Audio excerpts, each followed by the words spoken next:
What if I were to suggest that you play a key role in the awakening world? And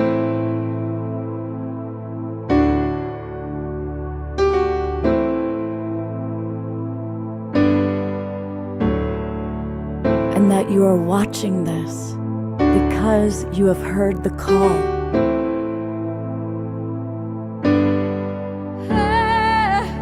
We can start right now by opening our hearts and minds.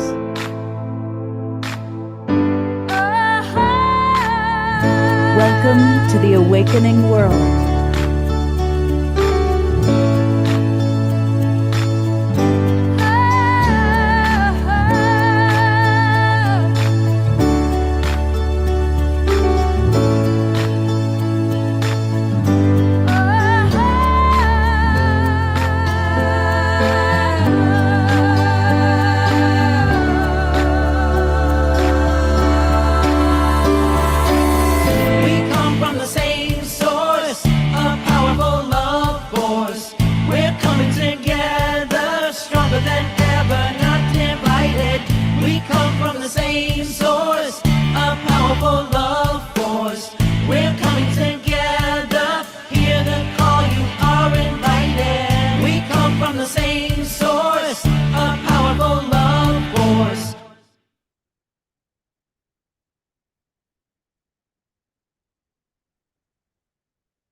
Good evening, everybody, and welcome to the Awakening World. We've been doing global Peace Tribe shows for 6.5 years. And one of the wonderful things is we now have annual traditions. And one of the great annual traditions is honoring the Mary Magdalene Feast Day. And we're going to learn all about what that means. The whole show is dedicated to that. And I wanted to mention something that I've observed and a belief that I have about Mary Magdalene. I've come to believe that Mary Magdalene was absolutely Jesus's, or we can call him Yeshua's, equal partner, and that they both together brought in the new vibration, a new frequency. But because we've been living in such a male-dominated paradigm, that literally the divine feminine half of that pair got squashed. I mean, my gosh, the Christian church originally turned her into a prostitute, although thank God they finally have rectified that to some degree. Um, but now, as the rise of the divine feminine is happening on this planet, thank God, because we really need it, I believe that that's why so many people are having direct experiences of Mary Magdalene. So many women that have been on this show are channeling her, getting inspiration from her, having dreams of her. And it's almost as though, just as for 2,000 years, people have been being inspired by Yeshua, now it's balancing out with all this inspiration of Mary Magdalene. So it's an exciting time. That's my own personal perspective about what this all means and what's happening. And my co-host and the person who always co-creates the Magdalene Feast Day is, of course, our beloved Christy Michaels. Welcome back to the Awakening World, Christy. Thank you so much, Scott. Oh my God. I just love how so open-minded you are to all of this and how supportive you've been. So this is incredible. And if you don't mind, before we even take another step further, I always open, and this is a beautiful candle that Anasuya Isaac gave to me with an acknowledgement of the Dark Mother, because it was the Black Madonna that came in a dream that allowed, suddenly the doors flew open after she came in a dream. And I started to get invited in to speak and to do ritual. So I just want to take this moment of sacredness to start by acknowledging her. I can.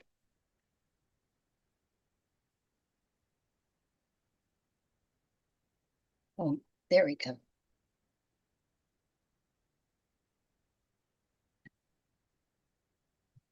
Thank you. Oh, blessed be. And I want to acknowledge we have some wonderful comments that came in from our Zoom room about people's relationships to Mary Magdalene. And it's really, really beautiful how many of you do have relationships with Mary Magdalene. Some of you are still just learning about her. Some of you are intrigued by her. Susan Blomquist writes, I've certainly enjoyed the shows about Mary Magdalene and the various women that come on and talk about her. And our beloved Dana Tomasino shares the same day of being honored, 22. So there you go. And we've got people from all over the United States, England, California, Ecuador. And Janine wrote, I believe Mary Magdalene and Jesus, Yeshua, are twin flames, and that she is also a master. Exactly. Yeah, that's what I believe as well. Jonathan writes, blessings on this Magdalene feast day from Eugene, Oregon. Grateful to be with us. Happy to see you, Christy. And Thank you. so thank you, everybody, for being with us in this room. Thank you, everybody watching on Facebook and YouTube. And, you know, we always start our show with our beloved house musical artist, Omashar, to get us moving and grooving.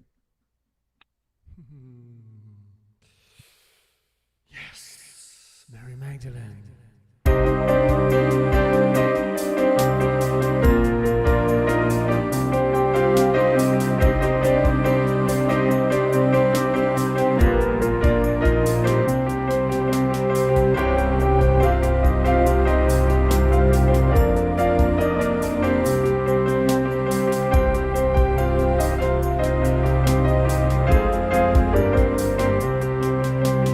Mother, I offer my love to you for the healing of the people. Mother, I offer my love to you for the healing of our earth. We're healing the people. We're healing the people. We're healing the earth.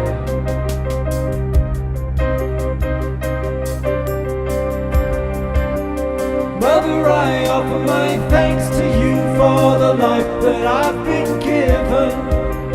Mother, I offer my thanks to you for the love that I behold. I'm so grateful to be here, so grateful for your love, so grateful to be here, so grateful for your love. Mother, what more can we do now for the healing of our people? Mother, what more can we do now for the healing of the earth? I'm listening with my heart, I'm offering my hands. I'm listening with my heart, I'm offering my hands.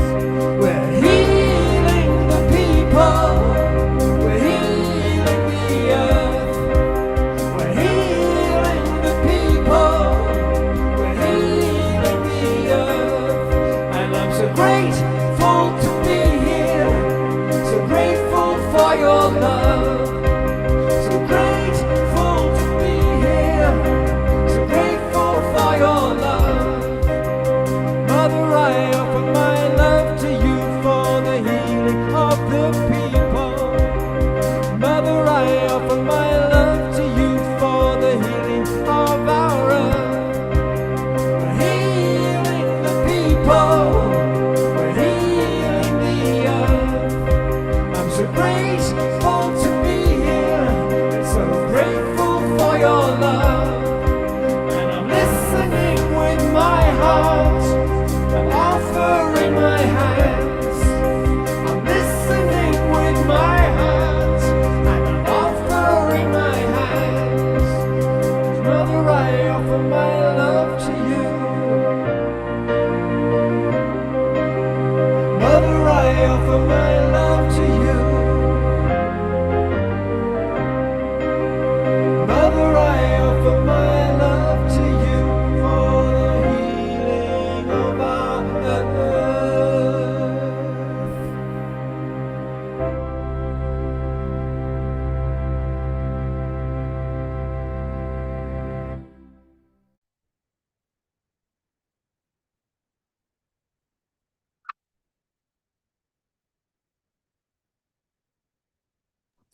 Let's give thanks to Omashar. He will be with us throughout the evening. And thank you, brother. Beautiful. And I love that background. Tell us a little bit about that background. It's the six goddesses, and they are a divine mother looking over the earth. Oh, there we go. At the whole of the earth and bringing back the divine mother's love, pushing it,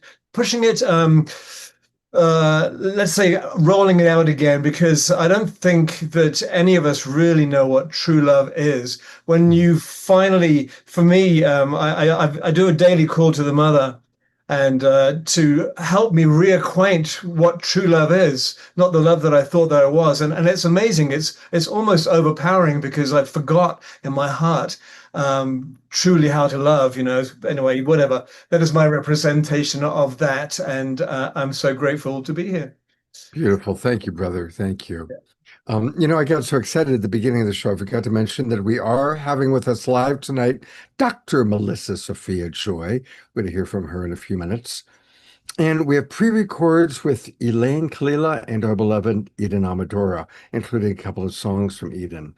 And in a moment, Christy is going to introduce Diana and Dan. But I also want to acknowledge someone who's in our audience who actually it's Elizabeth Kelly. She didn't know that I was going to do this, so it might be a bit of a surprise.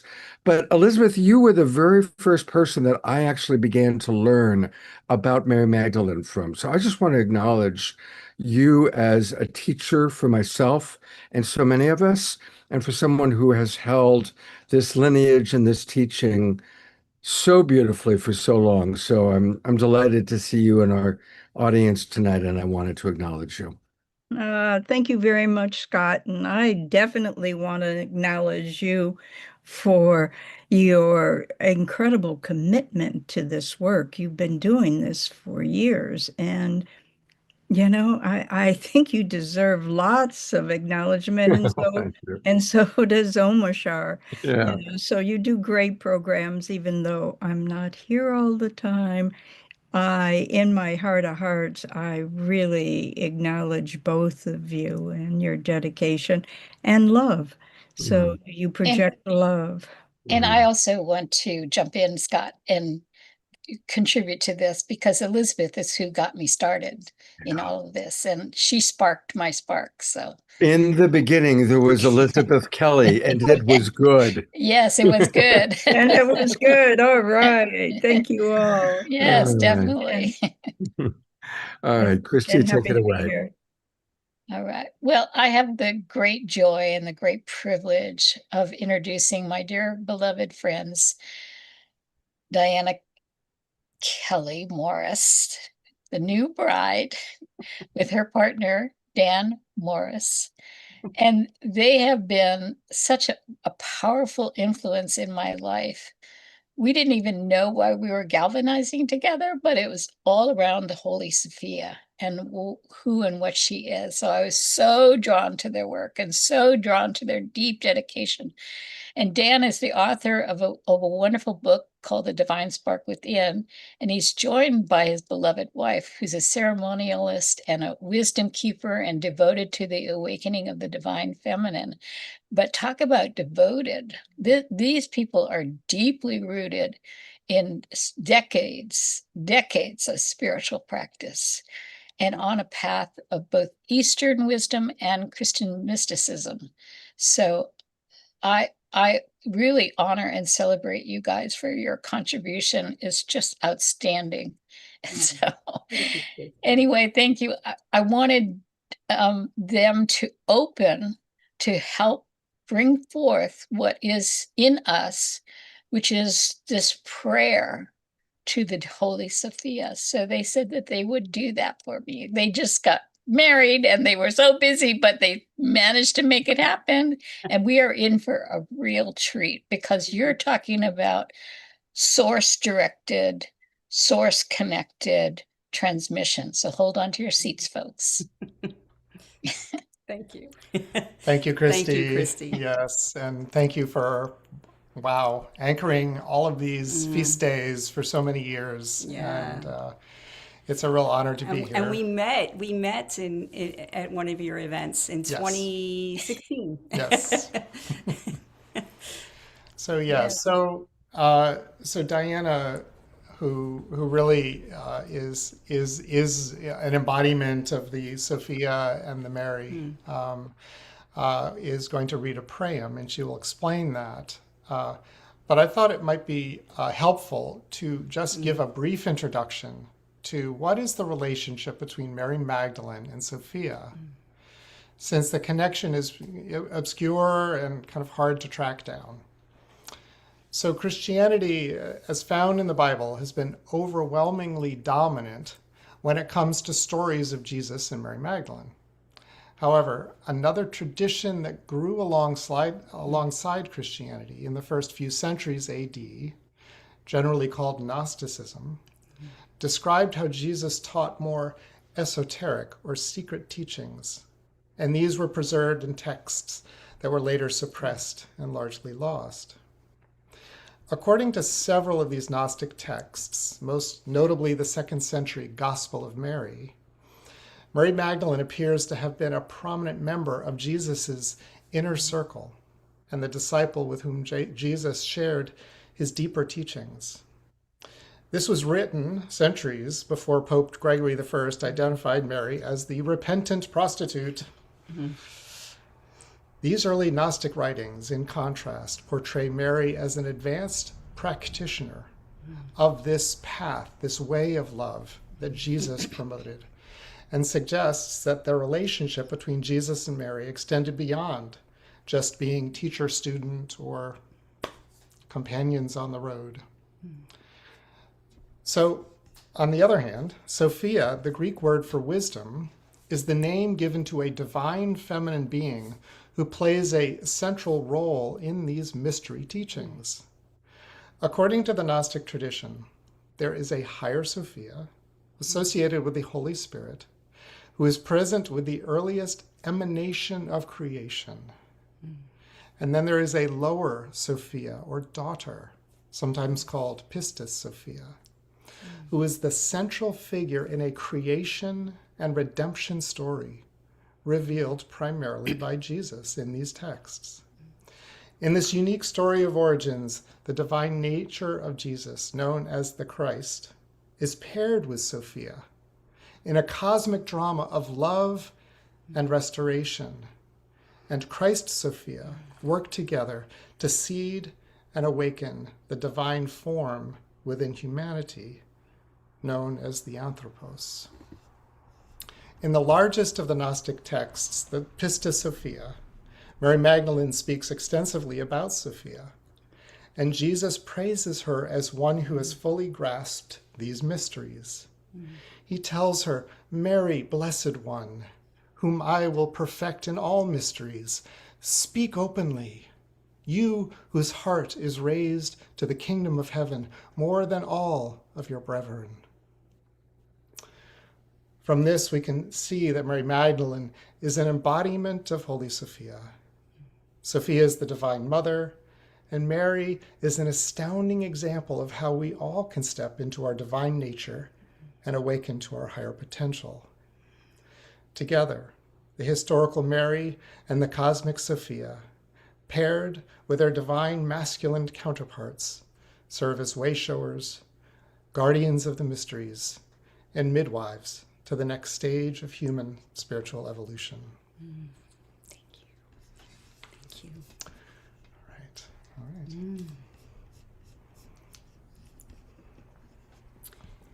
So Diana's going to read, or she's going to recite her prayer and describe that. And I'm going to go play piano as a backdrop to the Yes. to her doing this.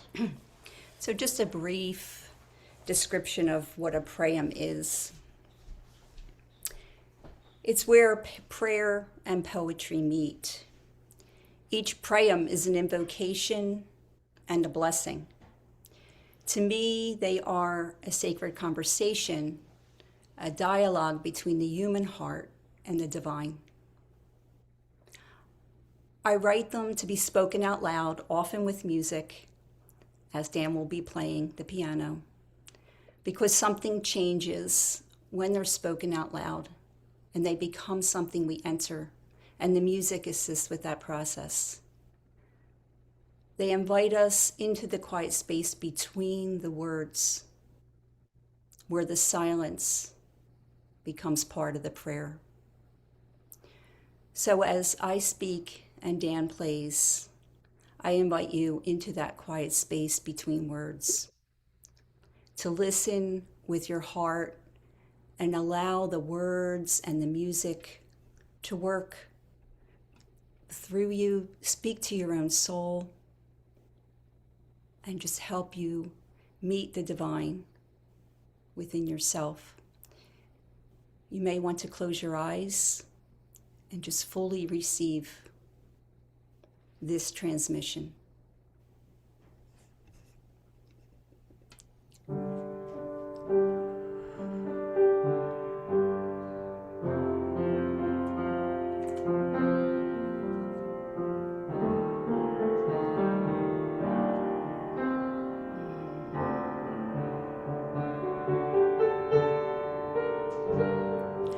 Beloved Magdalene,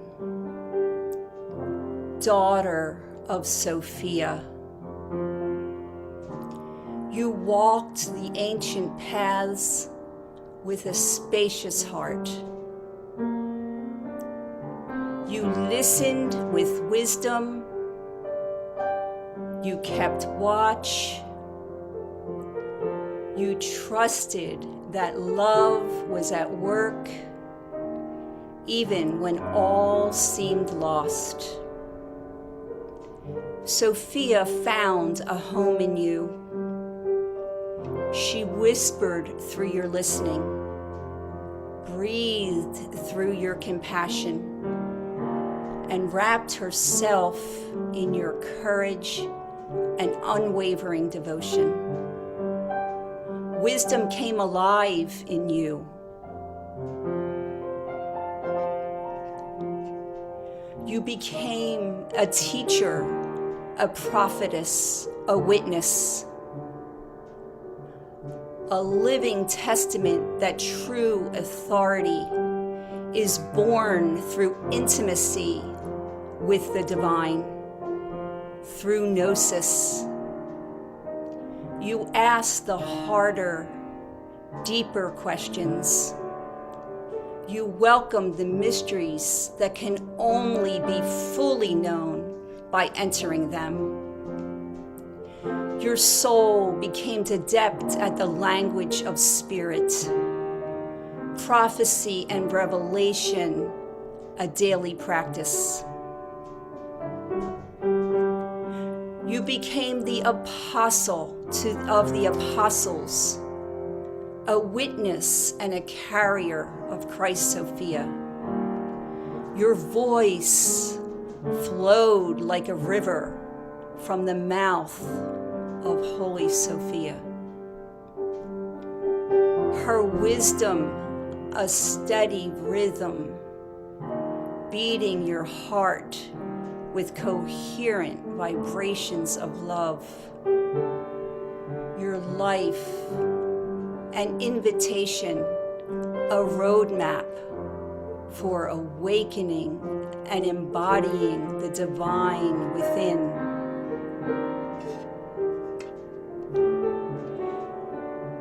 May we remember the world is still waiting for those who trust direct encounter, who speak because love and wisdom are married within them, who remain when others leave, whose authority comes from intimacy with the sacred. Magdalene, may your life remind us that holy wisdom is still calling us, seeking open hearts. May we cultivate the stillness that hears the divine calling us by name. May we each become living vessels, the embodied Sophia, allowing her to think through our minds, to love through our hearts, and serve through our hands, speaking with courage, listening with wonder. May we teach with humility and integrity in the way we live our lives. May we prophesy through our actual presence and the way we meet the world. May we offer ourselves to the quiet, unassuming work of healing, remembering, and awakening until the world once again recognizes her face, the face of Sophia, holy wisdom, walking among us in flesh and bones and blood. Bless us, beloved Magdalene, that we may recognize the Christ Sophia that is calling to each of us. And upon hearing that voice, may we bear witness to the balance of love and holy wisdom that is being birthed in the world now through us. May the human heart and Holy Sophia be welcomed back into relationship once again. Amen.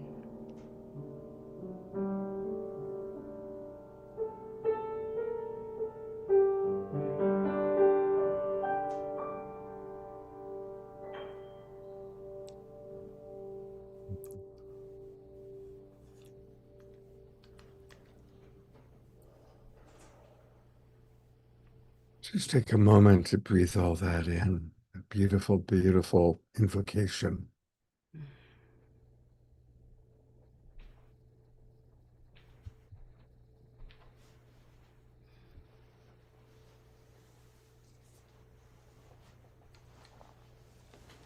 For those of you who want to learn more about this incredible lineage of the Holy Sophia and the relationship to the Gnostic works, we've actually featured Dan and Diana previously on the show talking about this topic, but I encourage you to go to the website. It's inlightofsophia.com. There's different classes that you can take there, and they really are among the amazing people on this planet of really bringing this understanding, this lineage into our consciousness. It's really, truly your divine mission, and you're doing a beautiful job with it. So, and is there anything you'd like to share with our audience about your offerings? Yeah, just upcoming class in September, and we're really holding space for this work to incubate in us as we bring in some of the teachings and also just the soul work, the depth work, sometimes the grit work that corresponds to the higher embodiment, you know, and the divine work. Yeah, and the embodiment piece is really important right now to those of us that have been on our paths for a very long time. It's something that we have the opportunity to do right now in these times. So we'll go into what does that look like? What does that mean? How do we clear our vessel to be able to embody more and more of the divinity? So Mary Magdalene, for example, and Mother Mary were two very high embodiments of Sophia. And they were holding the Sophianic energy to a very high degree. So they are mentors for us. And so I really like my relationship with them at this point is as mentors. Because it's our turn now to do this. Well, since you talk about mentorship, I'm also noticing on your website that you and Dan are teaching uh, cultivating sacred relationship. And certainly you are a beautiful model of a couple. So if any of you are interested in getting coaching and support from them, again, you can find it. You just go to the website inlightofsophia.com and then just click where it says conscious relationships. And I'm imagining or relationship coaching actually is the tab. Um, so thank you both for your amazing devotion and doing this important work. Thank you. Thank you, Scott. Thanks. Yes. Thank you. Beautiful. You know, speaking of devotion, the next person that I get to bring on to the stage, if you will, is someone who's been on the show many, many times. And I have, again, tremendous respect for her. I am talking about Dr. Melissa Sophia Joy. And every time she speaks about these matters, she does so with, well, we just talked about embodiment. And, you know, we are at a time where, you know, Melissa, earlier in my life, all my friends, all my spiritual friends wanted to get out of their bodies. It was all about getting out of the body, right? Through drugs or meditation or whatever it was. But of course, the teachers now that I really respect, it's all about embodiment, being in the body temple, fully embodying it. And I just want to acknowledge you as somebody who walks the talk and embodies that which you teach. So thank you for being with us. And I'm looking forward to sharing what you have to say with our audience. Thank you so much, Scott. I am so delighted to be here. And you know, the preparation for this evening came from a question that actually Christy brought forward, and it was, can you share with the people why you changed your name? And, you know, it can be kind of a small question, but it's a very big answer. So I'll start with that because I've been thinking a lot about that. But then about a quarter of the way through, I'm going to transition. We're going to be opening to a transmission, a channeling from Mary Magdalene. I was just in meditation with her earlier. There was a lot that was coming through.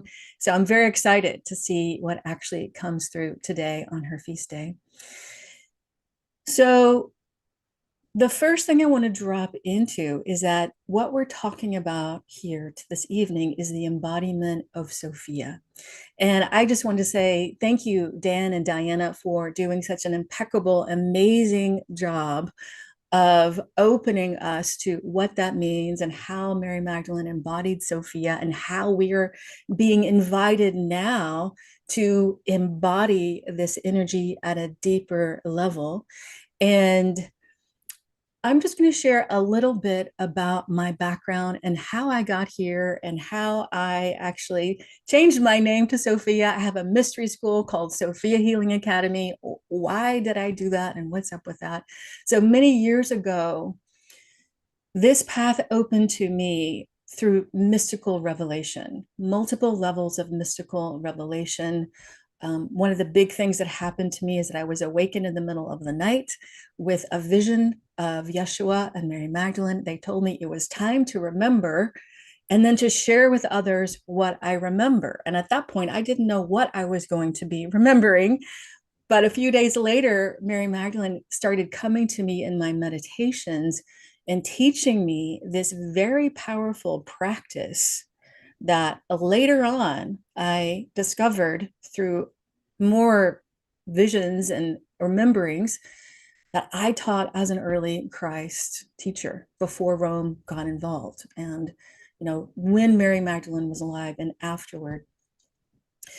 So the essence of this teaching helps us to heal, to transform the densities inside of us, whether that be through a somatic contraction or a negative part, program, negative voice.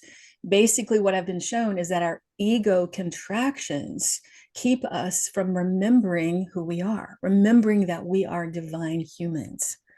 And so through this process, for myself, what happened first is that I went through years of healing and initiation after one level after another. And as I was coming into a deep understanding of this practice that she shared with me, that I was told used to be called the abiding of the Holy Spirit, and now has been formed for modern day called somatic awakening. As I was actually coming into deeper relationship with that, I went into a meditation retreat, a multi-day meditation retreat, totally silent, many hours of meditation per day. And my primary intention was to bring this work, which is connected to how we connect to our higher self, how the divine flows through our higher self, and bring that into the depths of our shadow that keeps us from remembering who we truly are. So by the afternoon of the first day, I was deep in my shadow work. Like everything you can imagine from this lifetime was coming up like left and right and left and right. But fortunately, I also had the support of Mary Magdalene, of Mother Mary, of Yeshua being there, supporting me, guiding me, saying, okay, open this way, bring this in, transform it that way, hold the love here, hold more love here. And it just kept on going day after day after day. And by the last full day, I had gotten to the place where I was no longer working with information and density from this lifetime. That had shifted days prior. But what was going on now is that I was working with the densest energy you could possibly imagine that was connected to multiple past lives. It was also connected to collective consciousness. And I had been doing this work for hours and hours and hours, for days and days on end, and I was about to crack. Like literally, it felt like my psyche was about to crack. I could not handle it anymore because it was the densest material you can imagine, like the most intense trauma, victimization, pain, torture, all these things that not only myself, but many of us have experienced. And so right when I was getting ready to give up, right when I could not handle any more, what happened was that the deep darkness was shattered in this huge, brilliant white light started pouring into me from the depths of my pelvis, from my soul, from my womb, and it filled my awareness. And this huge booming female voice said, I am here. I have always been here, and I have always loved you, and I will love you forever and ever. Amen. And at that moment, not only did I hear the words, I felt the words, and my being completely transformed. As you can imagine, I was completely bawling. And I had moved to the deepest level of surrender that I could possibly ever imagine, because now I knew that the divine was within. And as I started integrating this totally life-changing experience more and more, I started coming more and more into intimate contact with the divine coming from within me, the Sophia energy coming from within me. And because my experience with Sophia is very intimate, it's very personal, it's coming from visions, I like to speak from that experience versus what I've read. That's a beautiful thing, to dive into the Gospels and the Gnostic Gospels, and that hold so much. But from this personal experience, I realized there was nothing that could shake that empowered grounding to know that the divine is within me. And as I unfolded more and more into this experience, I could feel through resonance and through understanding and through vision that the divine is within all of us. And we could call it the divine feminine within every single being. We can call it the divine mother within every single being. And Sophia, to me, is the name of divine mother, but she has many names. So it doesn't really matter from what I have been shown, because she is within all of us. She loves us eternally, on and on and on and on. However, in order to make contact with her at this deep level inside of us, we have to transform. not because we're not good enough, but because the voices of not good enough say that we don't have the ability to make that contact. The ego, in its actual core, believes that we are separate. So we have to do enough work to actually transform, to soften, to allow, to dissolve the density so that we can awaken to more experiences of divine consciousness. I don't believe that we awaken once, amen. I think some people do, very few, but some people do. But mostly we have many, many, many different awakening experiences, or we come into this connection with the divine. For instance, we understand, feel, sense the divine talking to us. We can feel the divine. We understand that we are all one with the divine. Those type of experiences, as we build more and more, then we move into the embodiment that Diana was talking about. This embodiment of the divine frequency living through us, so that we are both human, because the human existence doesn't leave, but we also know that we are divine. It is the true essence of Hieros Gamos, the true sacred union, not just from externally, but from within. And this is what I teach. I teach many levels of healing and awakening, but ultimately it's all about moving into this embodiment work, this deep, deep, deep understanding, knowing, feeling, sensing, having what I call the clairgnosis, the intuitive knowing of the divine within us. So I have a feeling that Mary Magdalene is going to be talking about that this evening on some level. So let's go ahead and switch gears. And so I always set up, even though we've had an invocation that Diana so beautifully said, I'm going to do just a little bit of an energetic invocation here for us to get us set up, and then we'll begin. And it's going to be a pretty short channeling today. So I'm going to take a quick sip of water. If you're thirsty at all, I invite you to drink, because being hydrated really helps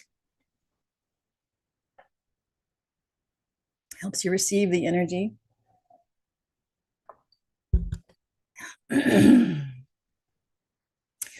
And Scott, she's giving you a permission to interrupt if if we go too long here.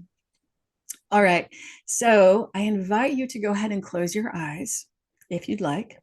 Take a few deep breaths in. We're going to start with a little grounding, because the more grounded you are, the more you can receive these high vibrations. So go ahead and bring your awareness down to the base of your spine. Take a nice deep breath in, and then on that exhale, just feel and sense that your grounding cord is moving down into the earth with ease and with grace.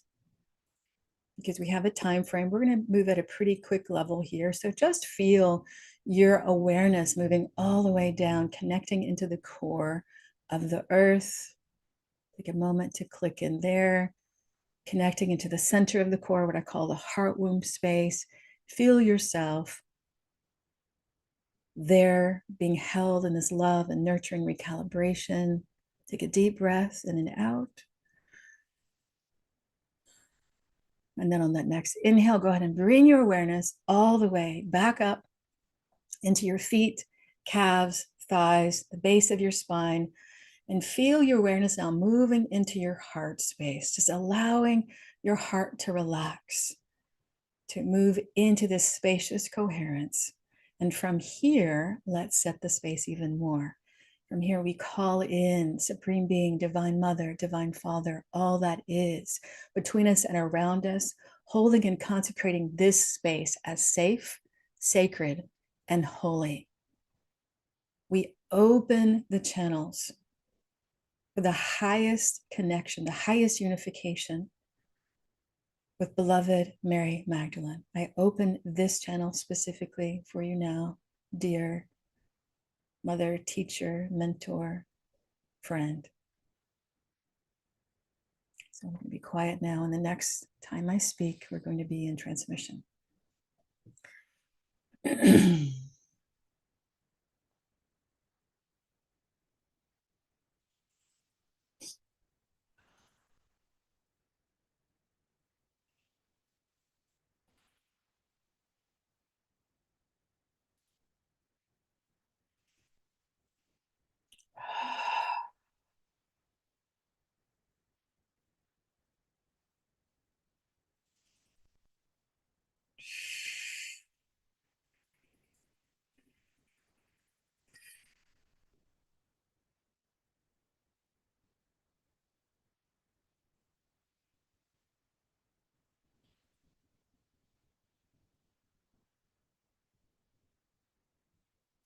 Beloved, I am here.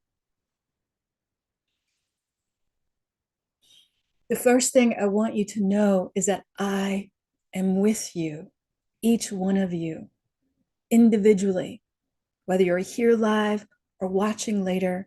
I am here, right here with you.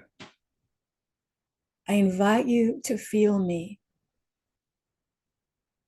and my support of you. For those of you who say yes to this alignment, my support of your life, my support of your heart, of your healing, your evolution, your awakening, and your embodiment. Many of you are so deeply connected. You have been living in alignment with your soul, connecting to your soul mission, whether that is through some of you, I perceive, coming into connection with your soul mission right now, whatever that is. That does not mean that it has to be something doing. It is a vibration. Connecting with your soul mission, living your soul mission, executing your soul mission. And I want to talk most now to those who have been deeply committed over years, over lifetimes. Beloved, you are all in a very fast-moving river of evolution of humanity. You know this. It continues to move faster and faster and faster every year. Some of you have been giving and giving and giving, so much so that it can feel like you're rolling a boulder up a hill, working so hard, giving so much of yourself to this evolution, to your own consciousness, your own healing, your own transformation, and to the world. And to you especially, I have a message, and it is this.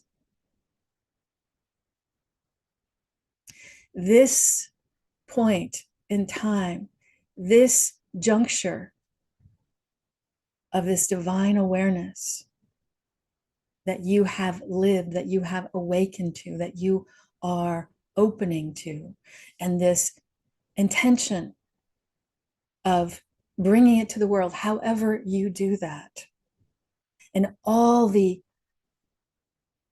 intentions that you've been holding, and even the places where the ego has pushed or forced or rushed or struggled. You are now in the next evolution of your embodiment by letting go of the struggle, by deeply nurturing the soul exhaustion, by allowing what is already yours to come to you. And as you soften the edges of the ego that forces or tries, that pushes, that exhausts you, that allows you to remember that this is a marathon of evolution, that you can now rest in. Love, as I invite you now just to lay back on the river and let the river carry you. There's no need for the ego to try or force. That doesn't mean that you give up the action.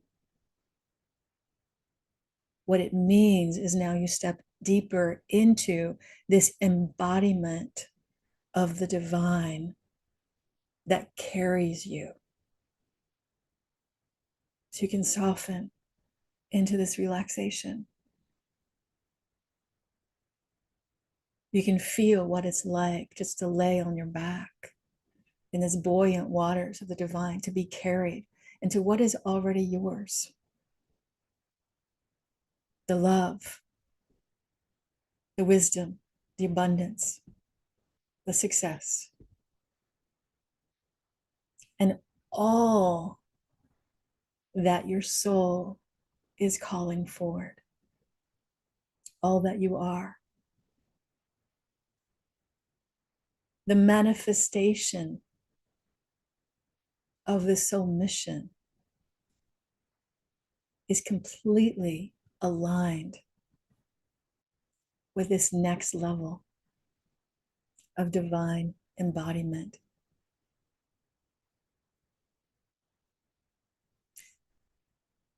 So in order to do so, I want to say one more thing, and that is to look, to be with, to come into partnership with, from a divine perspective, relationship with that which still pushes, that which still forces, that which believes it's still in charge. As you do that, and as its hands open, everything flows with more ease and grace. I'm so delighted to share this message with you, beloved, because it brings in this flow. It allows you not only to be in more ease, but also it allows you to step more into your powerful divine embodiment so that you can live the light of your soul and your spirit, can be a beacon, a full beacon to those around you and to yourself, so that you can be a tower. Magdalene has many meanings. One of the meanings is tower. And there was no way that I could have done what I did if my ego was forcing or pushing. So, beloved, I invite you into this present time, energetic vibration of your light. The parts of you that are already divine, that are already shining, that are a beacon, that are a tower to yourself and to the people around you, to your friends, your family, your community of students, if you are a teacher, the world. Because the more people open to this level of divine embodiment, the more it's just a matter of connecting the dots on the web of light. Each light, the divine remembered and human form. Each light, the divine remembered and human form. And so it is. Amen.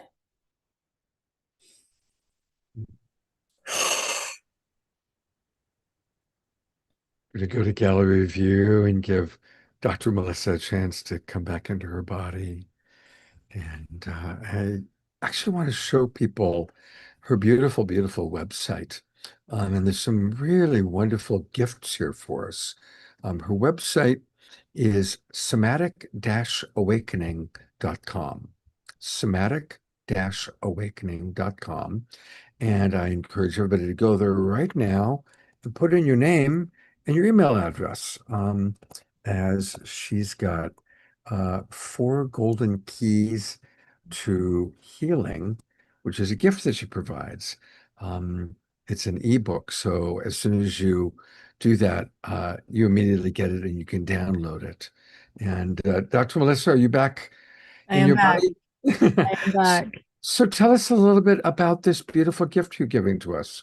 Absolutely. So the first thing I want to say is I actually have 2 websites. It can be kind of confusing. Somatic-Awakening is my healing practice. I'm a naturopathic doctor, mind, body, spirit specialist. I do a lot of somatic awakening with people. And then Sophia Healing Academy is my mystery school. And the ebook was the first edition of me writing about somatic awakening. And so you really get a taste of what this work is. I actually am in the process of writing another book for publication with many, many chapters, but this is a good first taste. I also have a lot of meditations and writings on sophiahealingacademy.com if you are interested in going deeper. And then I also shared with Scott earlier, I have a Magdalene activation series that I did last year. I love doing it. It was so powerful, where there were 6 videos, and each video highlights an aspect of my relationship and what I have learned about Mary Magdalene's teachings in the world. And this link that Scott's getting ready to share, it actually links you with the first video. And then once you connect to that, then it naturally takes you to the next and next and next video. And it's such a Have you ever sent experience. That was me just pulling up your YouTube channel. So here they are. I put it into the chat box, but for those of you who are watching on Facebook and YouTube, if you go to YouTube and probably if you put in the search bar Dr. Melissa Sophia Joy, then it's going to pop up. And here it is, day 1. And this is the best way to start, correct? Yes, day 1 is the best way to start. Yeah. Okay. And I'm definitely thank you very much. Right off the bat, of course. Yeah. And the other website that she had talked about, which is the Sophia, just SophiaHealingAcademy.com, SophiaHealingAcademy.com. And that's where you can learn. You also get the free ebook there too. So that's great. I already did that. Just hit the there we go. There we go. Yeah. Yeah, so this, of course, is very much in alignment with what we're talking about tonight and what we're doing. And is there any particular space here you want to show people, want me to take people to? Actually, it's still in the making, but I will tell you what's going on behind the scenes right now. We're very, very busy over here. We're actually creating a membership called the Circle of Remembering, which I love that name because that's exactly what we're going to be doing. And that's going to be launched in September. There'll be several different ways you can get connected to that, a wisdom class, and many different ways. So if you get on my newsletter list, then you'll be abreast of that. And it's basically a membership that really helps people saturate in this work. And I have specifically priced it in a way so that almost everyone will be able to take advantage of this deep work that has come through Mary Magdalene, but also has multiple different layers of it that is connected to present day healing, because I've been a naturopathic doctor and mind body spirit specialist for 26 years now. I'm aging myself. But yeah, that's going to be coming up in September, the Circle of Remembering. Okay, so when you go to her website, scroll all the way down to the bottom, click contact, or at the top, click contact, and that's how you can put your name and email address in. I want to join.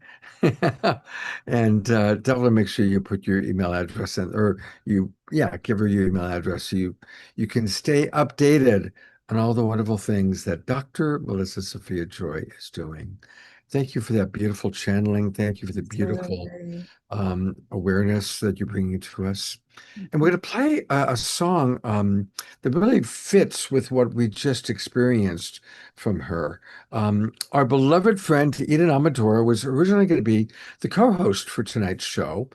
And she's actually down in Los Angeles right now, even as we speak, where she is negotiating to have her own television show. So I won't say any more than that. Hopefully we'll make a big announcement on the Awakening World about it soon. But that's why she wasn't able to join us tonight. And that kind of came up very spontaneously. But we all know Eden. And we're going to play tonight two of her songs, one now and one a little bit later. So this is a good chance to get up, move to her music. And this is a perfect song. Those of you that are regulars are remembering it. It's She Rises.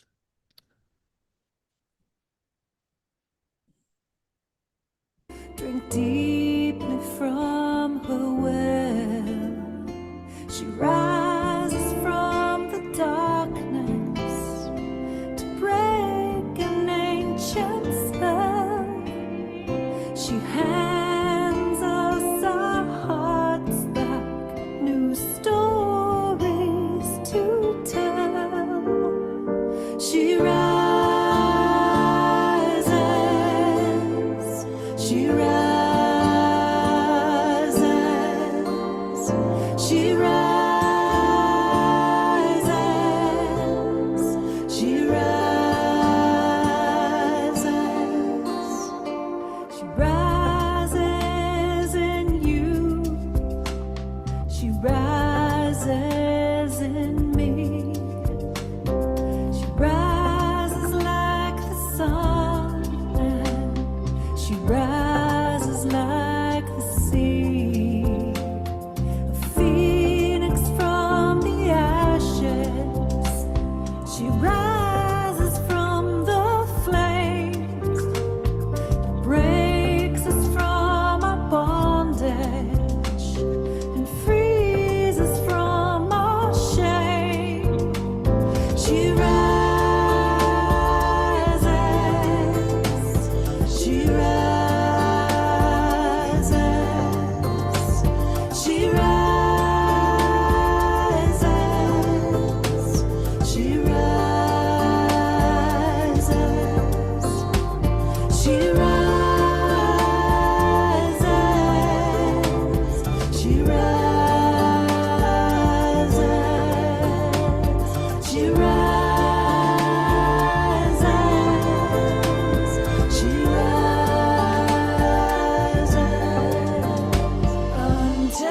untethered and free, untethered and free, untethered and free.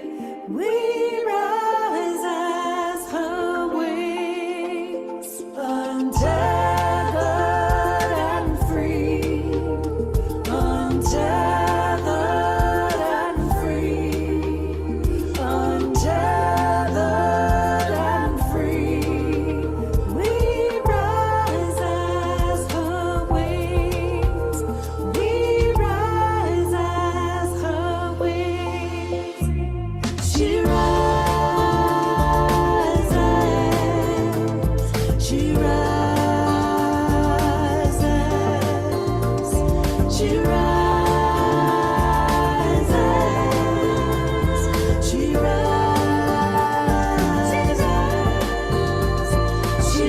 rises, she rises,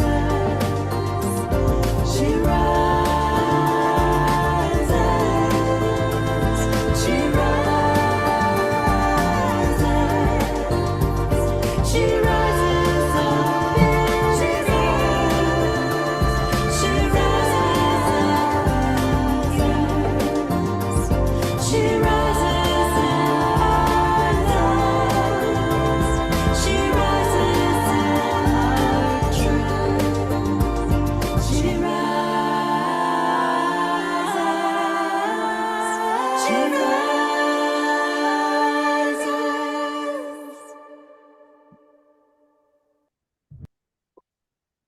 Oops.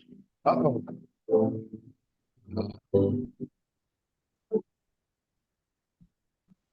I've held on too tight for too long, trying to control where I be.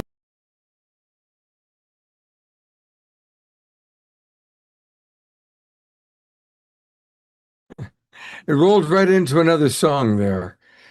So She Rises, and I enjoyed watching all of you moving to the music. Thank you very much.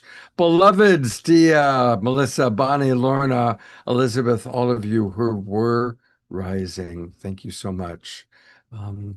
And we are going to turn it over now to our beloved Christy to keep moving us forward. So much, Melissa.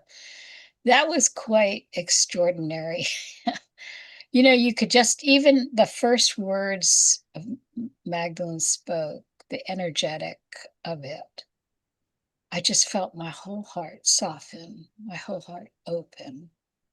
So I'm so deeply, because it takes the vessel that you are to allow that kind of embodied energetic to come through. And that is what is so precious. So thank you, my beloved sister, for doing that. And I think actually, Scott, you're going to be doing That's the next, right. That's right. Well, the you know what? I next, couldn't. because, well, you know, the thing is, it's wonderful because these beautiful women like Eden and Elaine are now, they also are really dear friends of Scott's. So Scott did an awesome job. You know, Elaine is in Glastonbury. So take it away, Scott. Your interview with her was outstanding. So I'm really looking forward to seeing it again. Yeah, so this is an interview that I did on Monday. And as you're going to see, we're going to hear a beautiful story about Elaine Kalila coming to us from Glastonbury. And we're going to learn all about her history with Mary Magdalene and Glastonbury. That's an extraordinary story. For those of you who don't know Elaine Kalila, she is quite the goddess, quite the priestess, and she could read the yellow pages and make it interesting. She's just got such a beautiful voice and way about her. So here we go. Let's all go to Glastonbury together right now.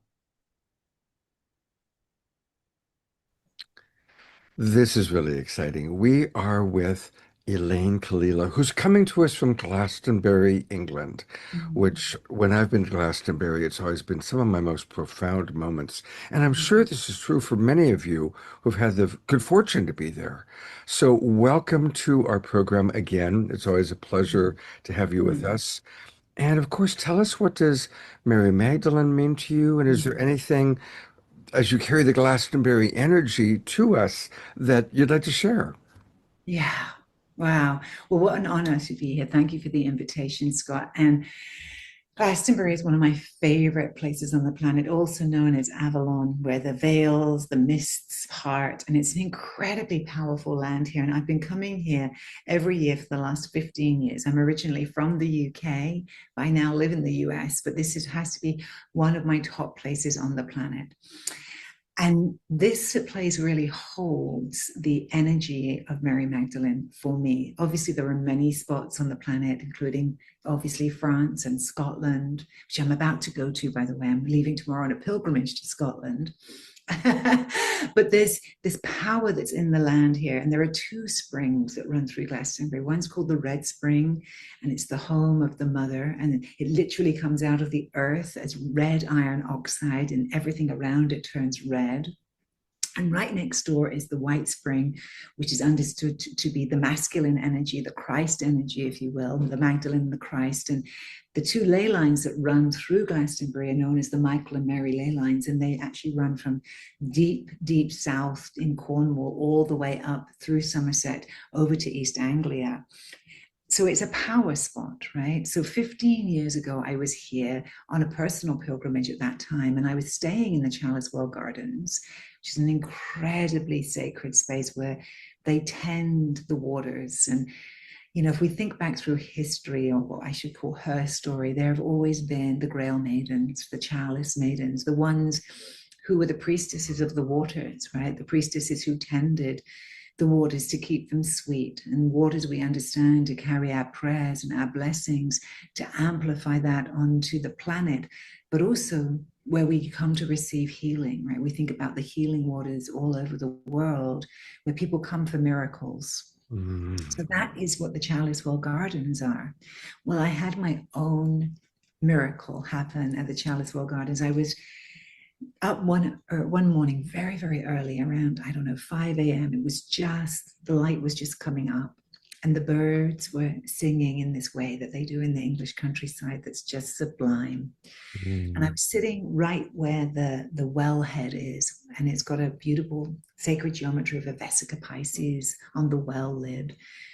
And I was in meditation, and I had my eyes closed, and I was just in a deep reverie. And in the corner of my eye, I saw this image of a woman dressed in a red robe, and I intuitively knew as soon as I saw her that it was Mary Magdalene. Now, remember this, at this time, I didn't really have consciously a lot of reference point for this Mary Magdalene, because 15 years ago, she was just beginning to come into the cultural zeitgeist, into our collective consciousness, with the Da Vinci codes and with, you know, some of this other material, and with the church actually recognizing her as the apostle of the apostles. So before that, she had been really, really hidden, right? And so I didn't question it at all, because I knew better than to get into my mind. And what happened was I went into this visionary space where Mary Magdalene took me in first to the Chalice Well Gardens, which are beautiful gardens, and then it morphed and became the Gardens of Gethsemane, which I, at the time, could not remember what happened there, but it was a very significant place, as you probably all know. And in the Gardens of Gethsemane, I was led by her, and in front of us appeared Yeshua, and he was holding this beautiful golden chalice, and there was this light streaming from above, like the Sophia light shining into the chalice. And Magdalene in her red robes, he was in white and she was in red, just like the red and white spring, right? And she went and he held the chalice together in their hands. So they were holding one to each side. And this light was crystalline white light was pulsing from them. And I was completely transfixed in the vision, barely able to breathe, because I was just like, what am I even seeing? And I heard the words, "Do you vow to walk as love, beloved?" And I heard these words and I didn't skip a beat. I said yes. And I had no idea what that meant. And when I said yes, she beckoned toward me to come to them, to place my hands on the chalice with them, to receive this extraordinary white light, crystalline energy that went all the way through my body. And then they transfigured into light, and the chalice was left hanging in that air. And I knew that the vision was complete. And I was sitting at the Chalice Well Gardens, as you now again, and I was weeping, Scott. It was like I was shaking, and all the Kundalini energy in my body was shaking, and I was weeping, and I knew that something had been enacted that I had no idea what it meant in the world of form. And a sister came around the corner, and she came and she sat with me in emptiness and just anointed me with the holy oil. And she happened to have the oil of rose on her. And so she anointed my heart and she anointed my third eye. And I sat there for a very long time without being able to speak a word. And what happened from that vision onward really has been the last 15 years, a deep and profound exploration of what it means to walk as love. And I can tell you that that has been one of the biggest initiations of my life, to say yes to walking as love, because what I didn't realize, and I have only found out through the practice of it, is that really when you vow to walk as love, you're vowing to come into a process of deep self-contemplation and reflection as to what love actually is, and when you are coming from love and when you are not. And what I can tell you is, much to my complete horror, what I discovered in true contemplation was just how unloving I was. Oh. Yeah. Well, first of all, what a beautiful, beautiful story. And I'm so grateful to learn that about you. And let's just stay with that for a moment then. So you, of course, after making that beautiful vow and Yeah. And then, we see how perfectly human we are, which includes the judgments. And I had a similar experience in my life where I kind of woke up to how judgmental I was, so I get that one. Yeah. Um, Tell us more about what your path of Mm. walking in love, how does that apply? How do you do that in practical application? Yeah. Well, after this encounter with Mary Magdalene, you can imagine, I started to go on a quest to really discover who she was and what she had been teaching and why was she coming to me. And, I went on this extraordinary pilgrimage, that took me back down through into France, that took me over to Egypt, that took me to Israel, that took me all over the place, really looking, and here in the UK too, really looking for where had she been walking and teaching, and what was the gospel, what was the true teachings of Mary Magdalene and Yeshua. And I really believe that they were a mystery school, they were not a religion, that they were actually teaching us how to become what they call fully human, awakened humans. And they had a word for it in the Gnostic lexicon, which is to become fully anthropos. When you become anthropos, you really embody this awakened human who has remembered that they are human and divine, and that this marriage between divinity and humanity has taken place within you, so that you are no longer walking in the forgetting of who you are, but walking in the remembrance of who you are. They had another beautiful word that's Latin, that's called anamnesis. And anamnesis means to remember the truth of who we are as divine beings. Now, this is where we get into the story of what has happened, which is, I truly believe that the teachings of Mary Magdalene and Yeshua, because they taught together, by the way, she was not his disciple. They were co-partners. They were a bonded pair. I believe they were married. I believe that they did have offspring. That's a whole nother conversation. But they were seeding this way of love 2,000 years ago. And at the heart of it is the remembrance that we are not born evil, that we are not born sinners, which is what the Christian church later made the creed of, right? That's their dogma, is that we have to redeem ourselves, and we can only go to heaven if we redeem ourselves through Jesus Christ, through a priest, and that's the only way we reach heaven. Well, I really believe that the way of love says, no, the Garden of Eden lives here. Yes. We are already divine. We've just forgotten it. And that is really the myth at the center of early Christianity, is the divine Sophia myth, right? That was the myth. The mystery schools of ancient Greece were into this myth of Sophia, the Pistis Sophia. And this was at the same time, this idea that we've been separated from our divine nature when we come into form, and that by dearth of that, we forget who we are, and that our lives are spent remembering. And the way that we remember is through our humanity. It's not through negating our humanity and trying to get to our divinity, which is what we're told by the church. We're meant to transcend our evil, ignorant humanness, right? And access the God, right? No, it's actually something profoundly more beautiful, which is the act of being human is profoundly vulnerable, profoundly flawed, profoundly imperfect. And every single day we have a choice about who we choose to be. And that choice is yours alone. There is no dogma that can, the 10 Commandments, who cares? No, it's about you knowing in your heart whether you are coming from love or not. And in order for us to do that, we have to first love ourselves, which means loving all the parts of ourselves that are judgmental and hateful, that project, that blame, that are envious, that are jealous, that are rageful, that are unkind, that are selfish, you name it. All those parts, instead of being punished for being that, the way of love would say through Magdalene, my darling, your job is to love those parts of yourself. Yes.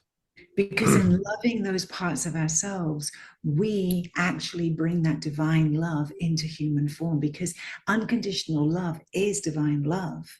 And its ability is to be able to love all of the light and all of the shadow. So instead of going, oh, I did that thing that was really unkind, and now I'm going to beat myself up about being really unkind, I'm going to hold myself and inquire, what motivated me to be so unkind to that person? What was it that pushed me into that unkindness? And can I have compassion for the part of me that was tired and irritable? And can I choose to hold myself to account, to make amends to whatever it is that I was out of line with? You know, the original meaning of the word sin was to miss the mark. Right. It's an archery term. It is. It's to miss the mark. And when we miss the mark, we're out of love. We wobble out of love. When we think about love, and this is the current teaching that I'm actually working in, and the body of work that I'm really inspired by, is that love is not actually a feeling, it's a frequency. Yes. And when we're in the frequency of love, we are literally vibrating at a different frequency than when we're not. And we know this through all the work that they've done at HeartMath, through all the work that they've done through studying how we can shift frequencies, right? Through sound healing, through all of the different vibrational healing techniques that we now know about, essential oils, sound healing, touch, all have the ability to raise our frequency. And this idea that love is not just a feeling, but actually a frequency that we can entrain ourselves to live in. In other words, we can start to recognize it in terms of how it feels, yes, in our body, not just as a feeling, but as sensation. You know, we often hear people talk about love being like, oh, I feel light, or I feel my warmth in my heart, or I feel so open, or I feel so free. I feel so like it's flowing. I feel the generosity of the world, right? That's the love frequency. Yes. And we've known about this. We know about this. It's not like it's something new. But what's really the great challenge is that everything that is that simple is actually profoundly difficult to master. And the truth is that the way of love means that we need to cultivate this frequency within our own bodies, and we need to know how to do that. We need to have practices to cultivate the frequency, and we need to recognize when we're no longer in it so that we can return to it.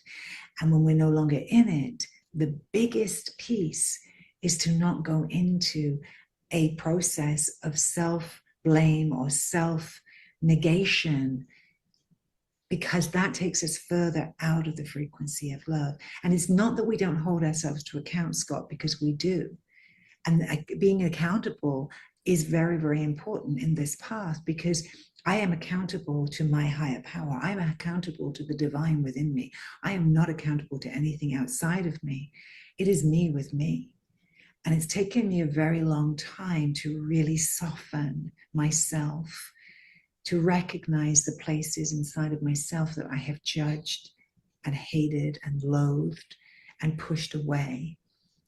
And the journey is to bring all of that into consciousness, because to be an awakened human means to recognize that we're everything. Whatever I see in you, whatever it is that I'm irritated with in you, it has its origins in me. If I have eyes to see it in you, then it lives in me.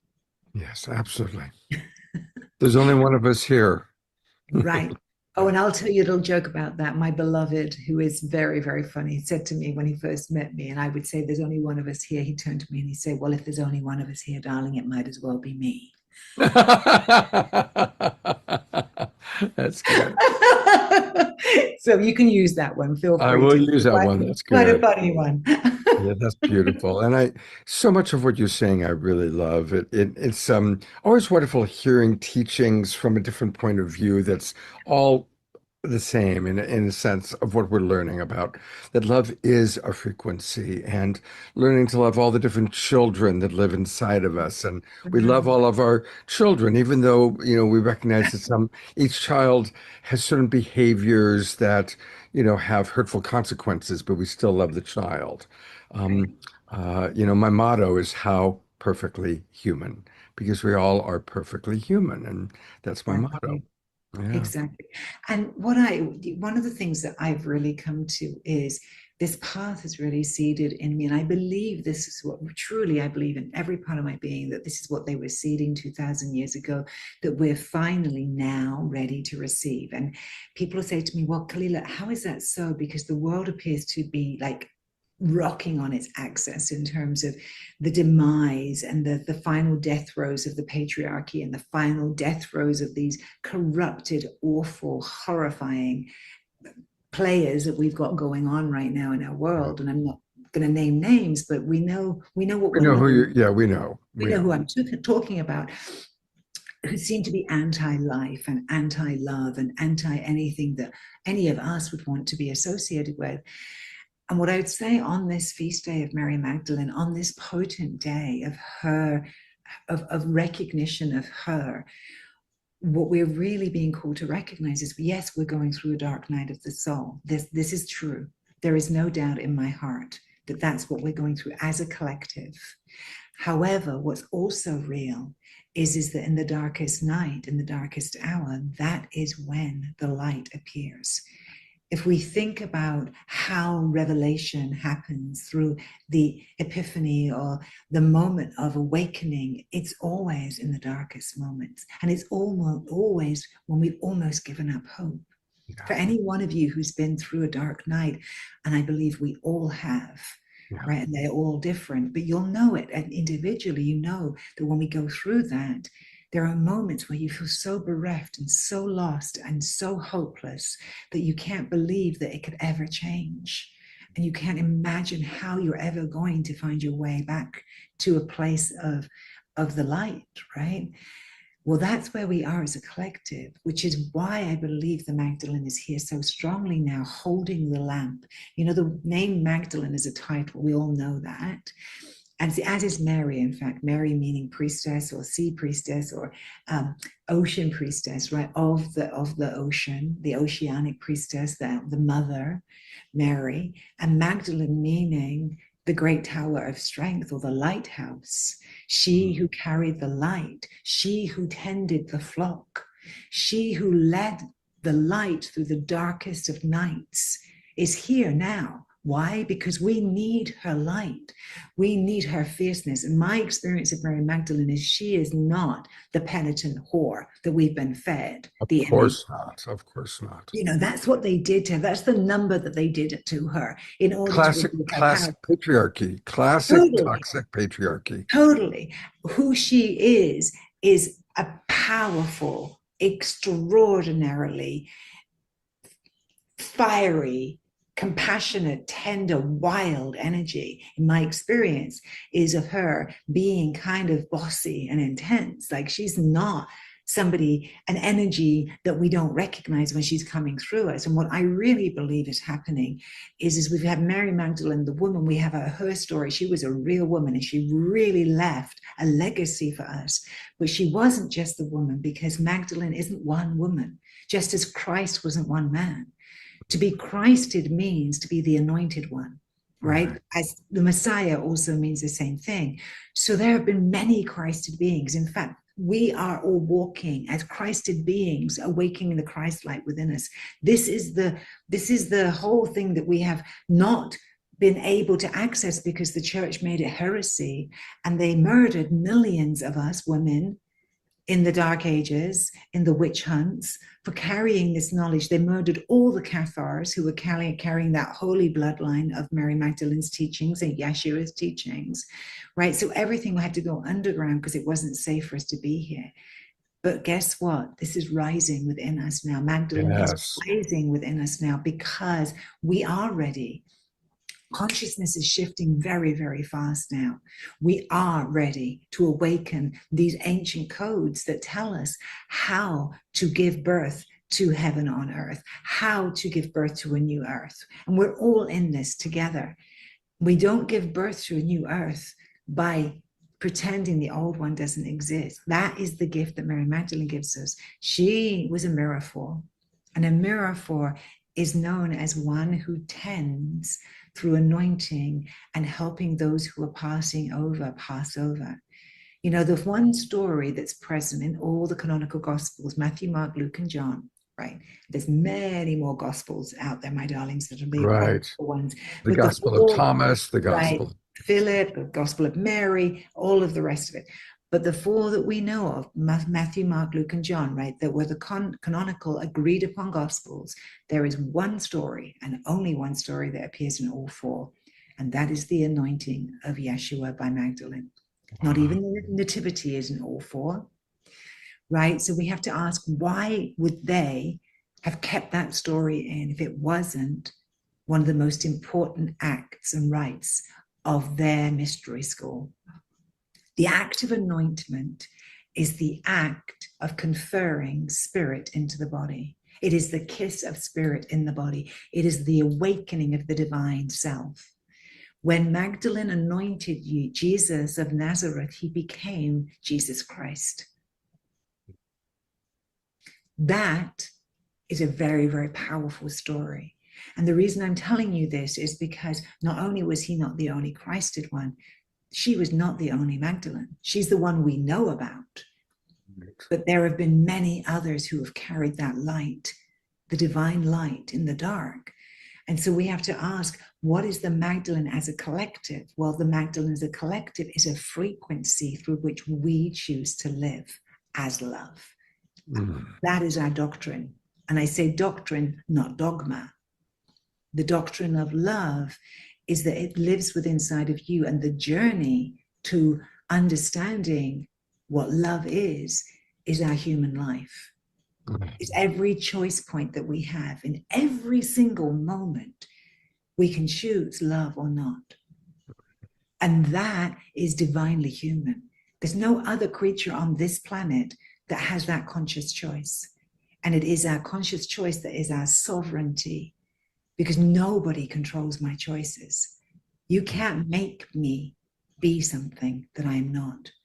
That comes from me. And when I am awake and practicing, then I am able to make that choice. And not only am I able to make that choice, I'm able to see when I didn't make that choice. And I'm able to rectify, to recohere myself to love. And that's so humbling. And that's the piece that makes us divine humans, is the humility to say, oh, I messed it up again. I'm so sorry I did that. I'm so sorry I spoke that words to you. I'm so sorry. Please forgive me. Thank you. I love you. It's the humility to be imperfect. I honor how the Magdalene lives inside of you and how you're coming through and teaching in such a beautiful way. I'm so, thank you. Thank you. What a beautiful transmission. And you know, always I like to say that what you're providing is a little homeopathic dose of your medicine. And I want to let our audience know how they can get more of you. So we're going to take a look at a couple of things. This is her primary website. And boy, well, I want to hear about this. So tell us about this. Well, this has already happened. This is the hidden okay. initiation of midlife. So we'll let that go. That's that pop-up's already happened. But what's there on that website that you were just at, Scott, is if you pull it back up again, is the two mystery schools that there we go, that I am the dean of, the Priestess Presence, School of the Sacred Arts, and Temple. And there's two mystery schools within this. One is the study of the 13 faces of the Divine Feminine, and that's our Quintessia Mystery School. And the other one is our Rosa Mystica Mystery School, which is the study of the divine sent priestess, the path of the Magdalene, the path of the holy anointers. And we had them, and here you are, you've just landed on it. And we have a whole mystery school that's dedicated to the teachings of the Magdalene and the history, or her story, of the sacred art of anointing. And we go through 13 different temple lineages within that explore in depth this ancient lineage that goes back over 7,000 years. So that's there, as is the Quintessence Mystery School, which is the 13 faces of the Divine Feminine. And so we are about to be opening up enrollment again in the fall for next year. We open enrollment every year in the month of October for women that want to step in this alongside of it. And this is the Quintessence Mystery School that we're just looking at. Not afraid of the deep, it says. This is a deep dive into shadow work, into alchemy, into understanding what it is to walk as one who has done the work of remembering our wholeness. And so plunge in, if you dare, into the depths, it says. So that's what I've been curating for the last 12 years, those two mystery schools, and I've been the dean of that school, and many thousands of women have come through and gotten not just studied with us, but ordained through our programs, and who are now ministers in the world. So that's and our beautiful. beloved mutual friend Eden is co-hosting, so I'm sure she's going to have a lot to share So after Eden I is play this. also an ordained priestess of the same lineage as I am through the 13 Moon Mystery School. Yeah. There's one other thing I really want to make sure people know about, because it's something that I think many of our audience members are going to want to participate in. You're doing a wonderful program with our good friend Stephen Dinan and the Shift Network. So tell us about this, and it starts soon. This starts absolutely August 18th. Registration is still open by now, and actually the early bird is still in place, so you can go ahead and get that. It's called the Magdalene Frequency, and it's becoming a modern day holy woman. And it's actually everything to do with what I was talking about, Scott, around being in the Magdalene Frequency. Like, how do we actually do this? How do we work with our own nervous system, with our own capacity to expand the field of love that we're living in, not just as a one-time thing, but as a choice of how and who we want to be living as in the world. And so it's an in-depth certification training, actually, to be able to not just anchor the frequency, but then to bring the frequency into our work, our relationships, wherever we are in the world. And I'm also going to be training you along the way with the art of being a mirror for and sitting with death and dying. So it's a whole energy that we're going to be working in, and it's an 18-week program. It's the longest program I've ever done with the Shift. And I'm super excited, because it's the culmination of many streams and bodies of work coming together that I am now ready to put into the world. So yeah, that's where you'll find me. Okay, so I'll put this into the chat box, everybody, but it's Tuesdays at 5 o'clock Pacific time, 8 o'clock Eastern, starting on August 18th. But definitely register now so that you get the early bird price. And it looks like there's a bonus that's going to come your way. There is. So, and you can go there and play the video from her. It is always such a pleasure to be with you, to have you on the show. And today I got you on a much deeper level today. So it's like, oh my God, this woman's amazing. So Bless you, darling. Yeah. Well, thank you, everybody. And I just want to take a moment as we close just to offer a blessing and a prayer, because I've been in such a deep pilgrimage space since the last week. I've had 35 women here with me for the week we just completed. And this is my prayer.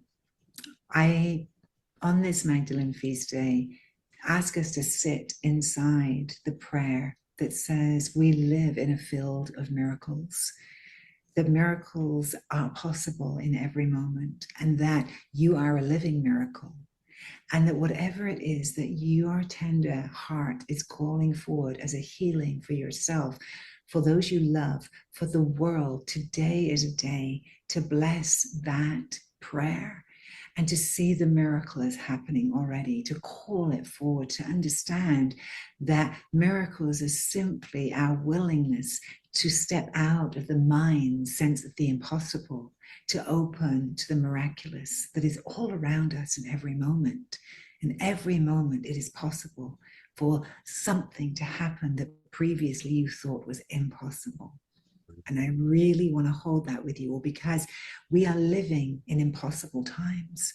We are. I know we seem to be faced with such improbable impossibilities. And I believe that we have to cultivate within ourselves the openness for the miracle to happen. So that's my prayer from the Magdalene today. Magdalene is also known as the great cosmic doorway. Her name also comes from the Persian word magush, which means magician.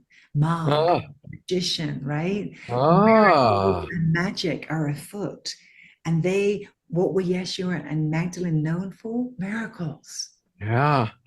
In all of the Gospels, there are the miracles of the fish and the loaves, the miracles of people being healed spontaneously, right? Love seeds a field of miracles. So the Magdalene frequency is about that, becoming the field of love that seeds the miraculous. Blessed be, my love. Blessed be. Aho, Ashe, Amen. And thank you so much for being with us. Thank you for having me. Thank you for having me. Wow. That was pretty dynamic. You can tell she was high as a kite. Absolutely amazing. Absolutely amazing. Well, she's talking about the love illusion, that there is now. I mean, I saw it today with starting at 7 a.m. with the Magdalene Feast Day programs, and then I attended several, and it was just like explosion of women finally waking up and getting it, and being really present for this love that she's talking about, which is that we have to go within. We have to connect with that love. We have to clear our shadows, forgive ourselves. And you've always been a big promoter of that whole notion of the humanness and being compassionate with the human side, because we're all crazy. we all have our own unique thing. And yeah, definitely. Yeah. Well, it's also about all of us finding the feminine, balancing it within ourselves. And I just want to acknowledge beloved Omashar, because he does balance the divine masculine, the divine feminine in a beautiful and powerful way. And not just through his music, not just through his lyrics, but through his embodiment of who he is as a being. So, and I want to just say one thing, because men are so worried about the power that if women become all powerful or whatnot, we're collaborators. We want to balance. So I never do anything in programs I develop where we don't bring in the balance of the masculine, the sacred masculine. It's like, we're with you guys. We're here. We're so grateful. I'm so grateful to you, Omashar, for your vulnerability, your authenticity, your quality of sharing, and everything that you contribute in such service and magnitude. It's just touched my heart a million times over. So I wanted to give you a place for you to speak what it's like to be this sacred masculine trying to bud and bring yourself. And Scott, you can chime in too with interview with your friend. I thank you for that, Christy. And it's been a long journey, many, many, many lifetimes, I am sure. And I'm really grateful that Elaine was just sharing with us before, because she's in one of my most favorite places on the planet, and that is Glastonbury. And I've been going there pretty much every year for the last 20, 30 years, just to touch in. I used to want to go and live there, and I realized I just needed to touch into one of these sacred sites. And you asked me to just share how it is for me, and the rise of the divine, my perspective on the rise of the divine sacred masculine. And there's so many perspectives. I'm just going to share something that I put together. So I'm not really sure how to share my perspective on the rise of the divine sacred masculine. within both myself and upon the world stage. It seems to change moment to moment. And in this forum, I can speak pretty openly, but to some people, they're still in that dualistic place where the masculine, what if the feminine comes over and takes us? You don't realize it's both of these things within ourselves. And for me, the only real place that I could truly share about what is happening is in deep silence. There's no words for what is happening.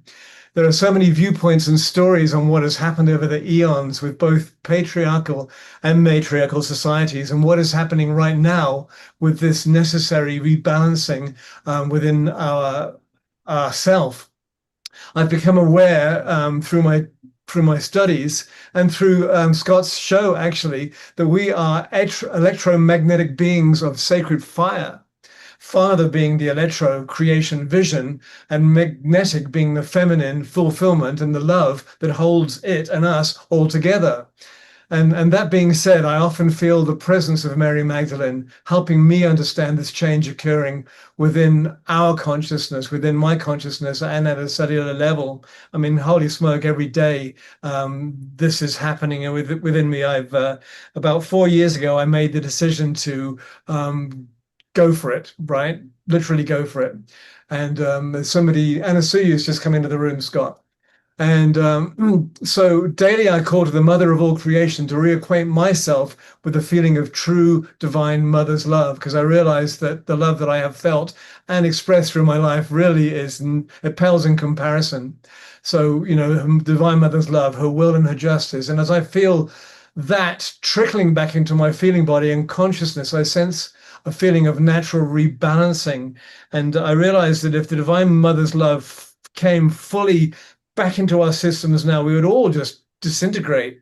We've got so far off the track, but I don't think that we got off the track off purpose, because now that we got off the track, we can come together again and bring all of that which we have amassed within our group consciousness and work out the way forward. And so within myself, I struggle less and less as I trust and allow this process within myself. And what is also happening that I think that was just mentioned in our beautiful goddess from Glastonbury is everything unlike Divine Mother's love is coming up within me to be cleansed and cleared.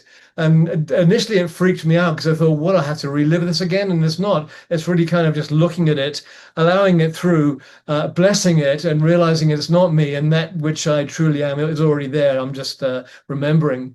And so to the best of my ability, I take my hands off the steering wheel, and I trust that all will rebalance naturally within myself and all of us. And that is pretty much all I have to say in this moment. We could go on forever, but I think all of the homeopathic doses that are being shared tonight, the whole picture is really, really beautiful. And what I also, even though I said I'm not going to say anymore, can you come back on screen, Scott and Christy? Yes.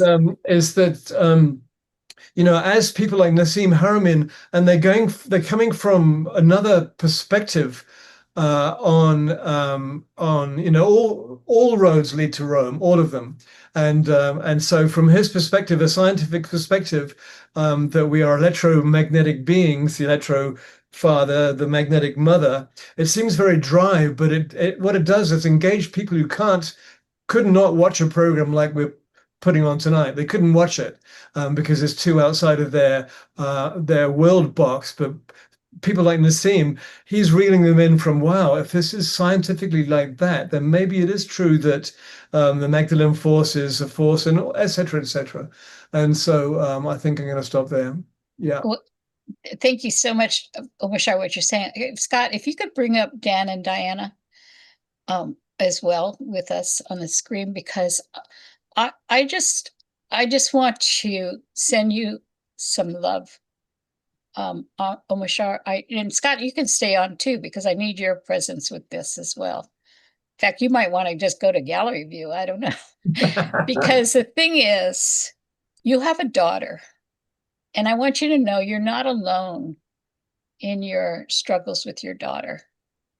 How many have struggles with their daughter? So, this is what I want you to know, is that we're here for you. And we're sending you so much love for the healing that needs to happen and trusting that it has already happened. Yes, thank you. And I do receive it. And I've also come to the place on myself that every reflection out there in the world, I mean, all of us are reflections. There's one of us speaking through the five of us on the screen right now. There's only one of us, but all our different perspectives. And everything that happens to us, from my perspective in my life, is only one purpose, and that's to drive me home, and to accept and love and bless everything that's happened. And so I bless my daughter, I bless her mother, I bless every act of ickiness that's happened to my life, because it's led me to a place where I know that the only place to go is home. And from that perspective, I can see the truth of what has happened, and be grateful for the players in this play as we come back into holy balance. Yeah. Yes, absolutely. Thank I don't you. know, Dan and Diane, you might want to share a little on the healing of this daughter phenomena. I don't want to put you on the spot, but It's okay. That's wonderful to hear you, Amashar, to speak with I don't know, gentle, strong humility in the face of all of the challenges, particularly as we men face in these times of the the confusion of the old patriarchy as it begins to as it continues to fully collapse. Yeah, I didn't know you had a daughter, Omashar, and I have two, and I have to say that it's been perhaps a good 10 years of work to heal my relationship, especially with my younger daughter. That has been, profoundly moving to me. It's been, work of the heart, and I just constantly am just saying, I love you, and I'm sorry, and I believe in you, I champion you, and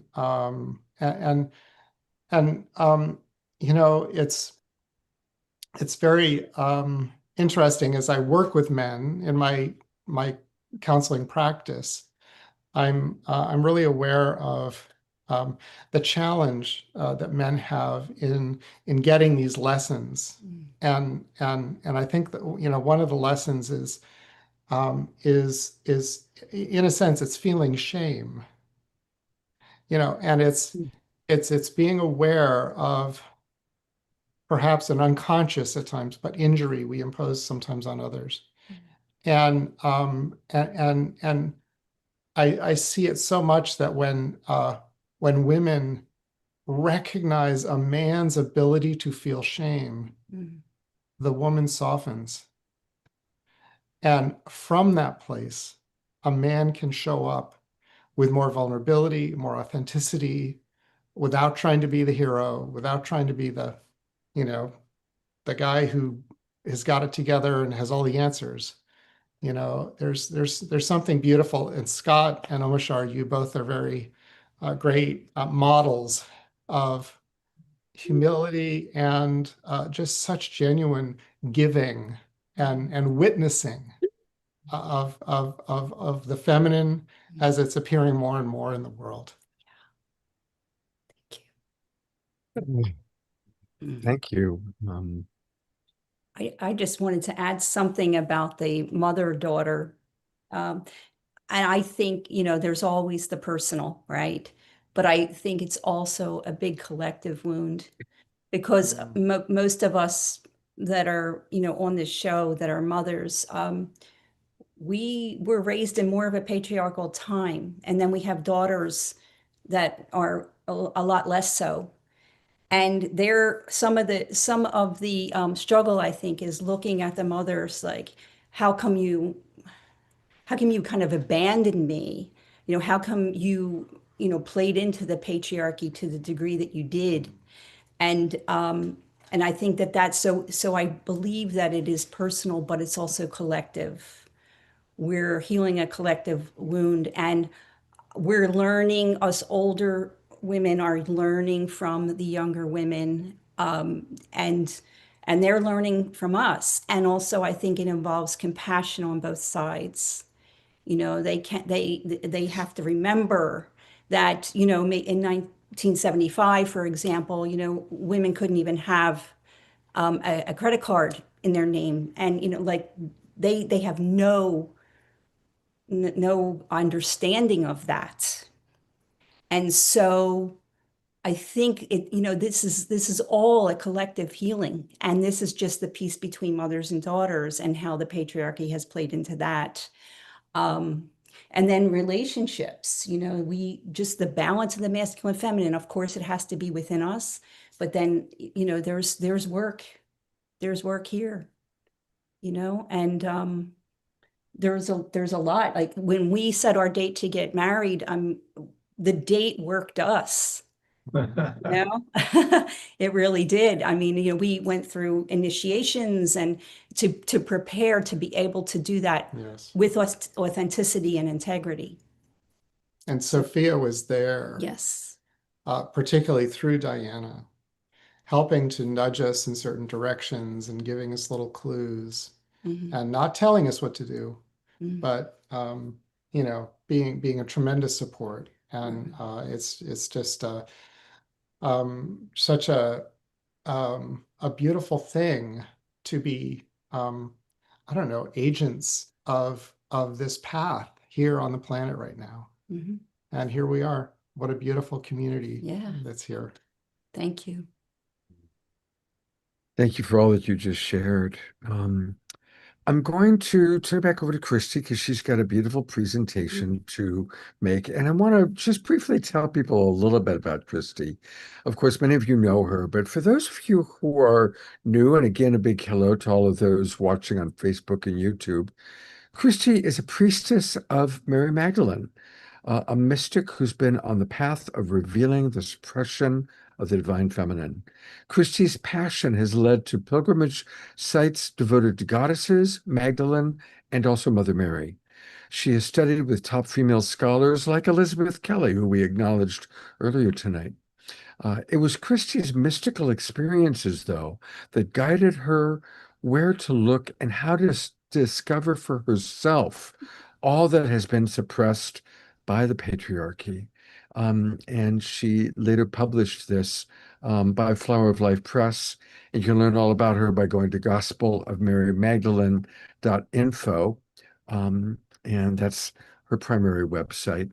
And there's always a lot of wonderful things happening there. And she puts on usually at least 2 events every year, this one and also the Easter sunrise or Easter service. So again, it's Gospel of Mary Magdalene. And she also has a wonderful book, which we'll talk about after her presentation. So take it away, Christy. Thank you so much, Scott. And thank you for everyone who's come and joined us. I feel your hearts, and I so appreciate the field of love that you're creating. I just find all of these ideas that have been percolating and sharing have been just so powerful and so healing. And this has been an absolutely glorious day for me. And as Scott would always say, I can only give you a homeopathic dose of what Sophia has meant to me. I have gone to every one of Dan's lectures from over 10 years ago when he started giving lectures. And the Pistis Sophia book is so thick. And, you know, he's dissected it and gone through it. And it's like, it's been a process for all of us to try to distill down the core essence of what it is. So this will be a very brief highlighting of who she is and why she is so powerful and why she's needed and how she's touched my life.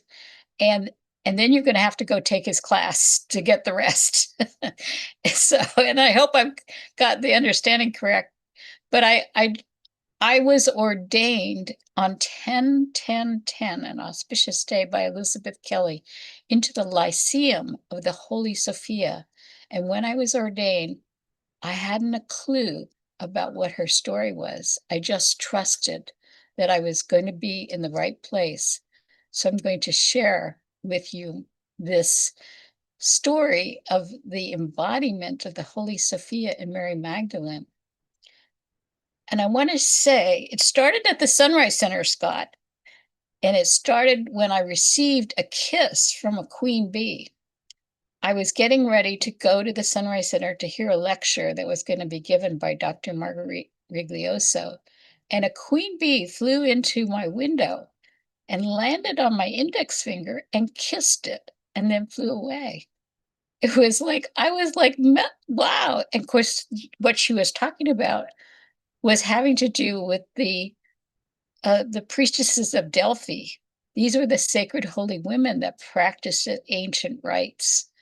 And she was just completed her dissertation. So these two books are very daunting to read because they're all in dissertation language, very complex kind of language. But it was my first introduction to all of this. And she had mentioned that the bees of Delphi were so important. And so this was like extraordinary that a queen bee flew into my window and kissed my finger right before I left to go hear her talk.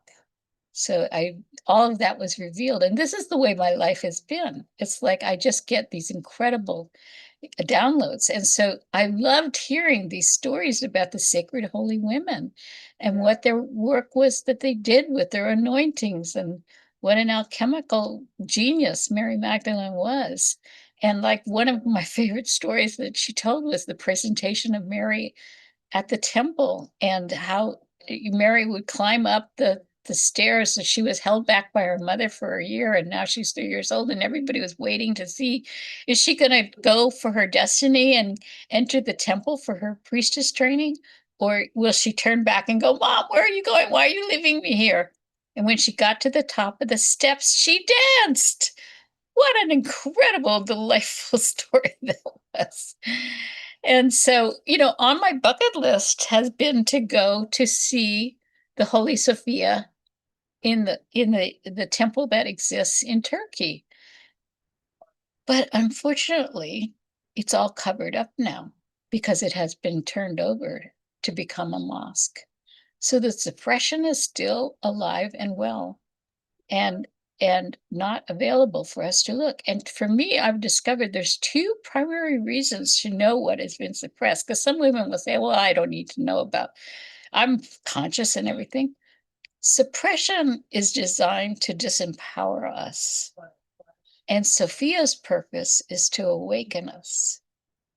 And there was a very interesting research that was done by Harvard University that I discovered, which helps explain why a woman, when she's declaring, they took women who were saying, I'm conscious, I totally believe in my equality, and they had them, and then they put her in situations where she had to claim her authority.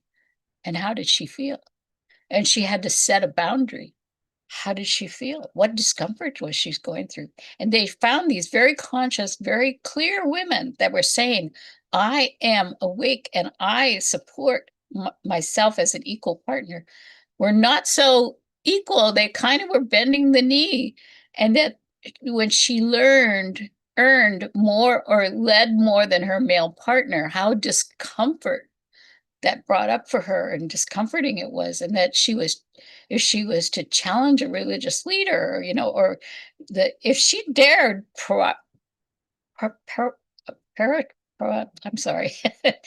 prioritize her own creative talent and calling, as that's what I need to put my energy in, is my creative calling. This was something that would bring up a lot of angst inside of women, even when they were like totally conscious. So my passion became about revealing what has been suppressed so that we can choose once again. And so you have the famous Sistine Chapel, the painting with Michelangelo painted with the God, the Father, white bearded guy, and at least they got one part right in that he's in the divine mind, because the all is in the divine mind. The mind of God. And of course, he's supposedly putting the spark of life into Adam, right? But we have to look again, and we see that he's hanging on for dear life to a woman. And the reason when I found out about this, it was like, oh, she is Sophia. So we have this origin story of this God that's one transcendent God and creates the heaven and earth by his word, right? And of course, the famous part of the story is the fall, right? That Adam and Eve disobeyed God and they fell into sin and separation. And of course, the sin and separation is Eve's fault, right? So it's women who got the bad rap. And then, of course, the goal is to restore your obedience through your faith and your relationship with God. So you must obey God's rules, or else it's all fear-based. But wait a minute, hold on here a second. There is another origin story. So let's take a deep breath in for a second, at least I need to. We have the story of this Sophia creation in the Gnostic tradition.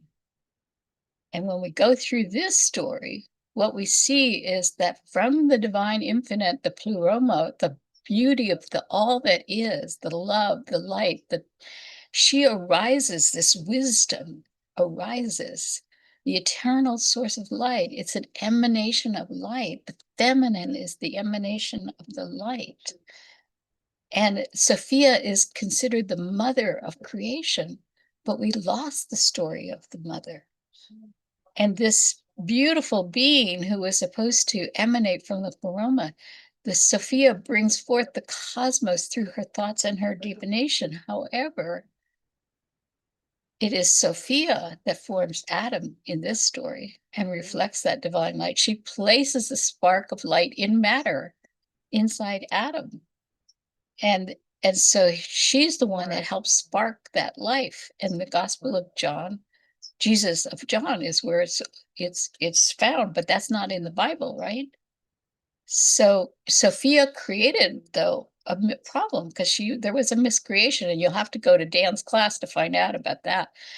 But in her fall into matter, we forgot who we are. So her goal is to gather her sparks. That's the awakening world. That's all of you. You're all the sparks. And our job is to awaken and remember that you are divine. That's what she's trying to help us with. That's what she's here for. And so when you look at it, he came for her. There's Elizabeth does a Gnostic Eucharist, excuse me.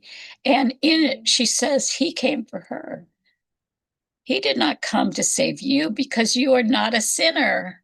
So in the Gospel of Mary Magdalene, Jesus said to the disciples, there is no sin. It is you who make sin exist when you act according to the habits of your corrupted nature. So if you have a stinking thinking thought, it's your thought. You're creating that thought. So, you don't have to think that way.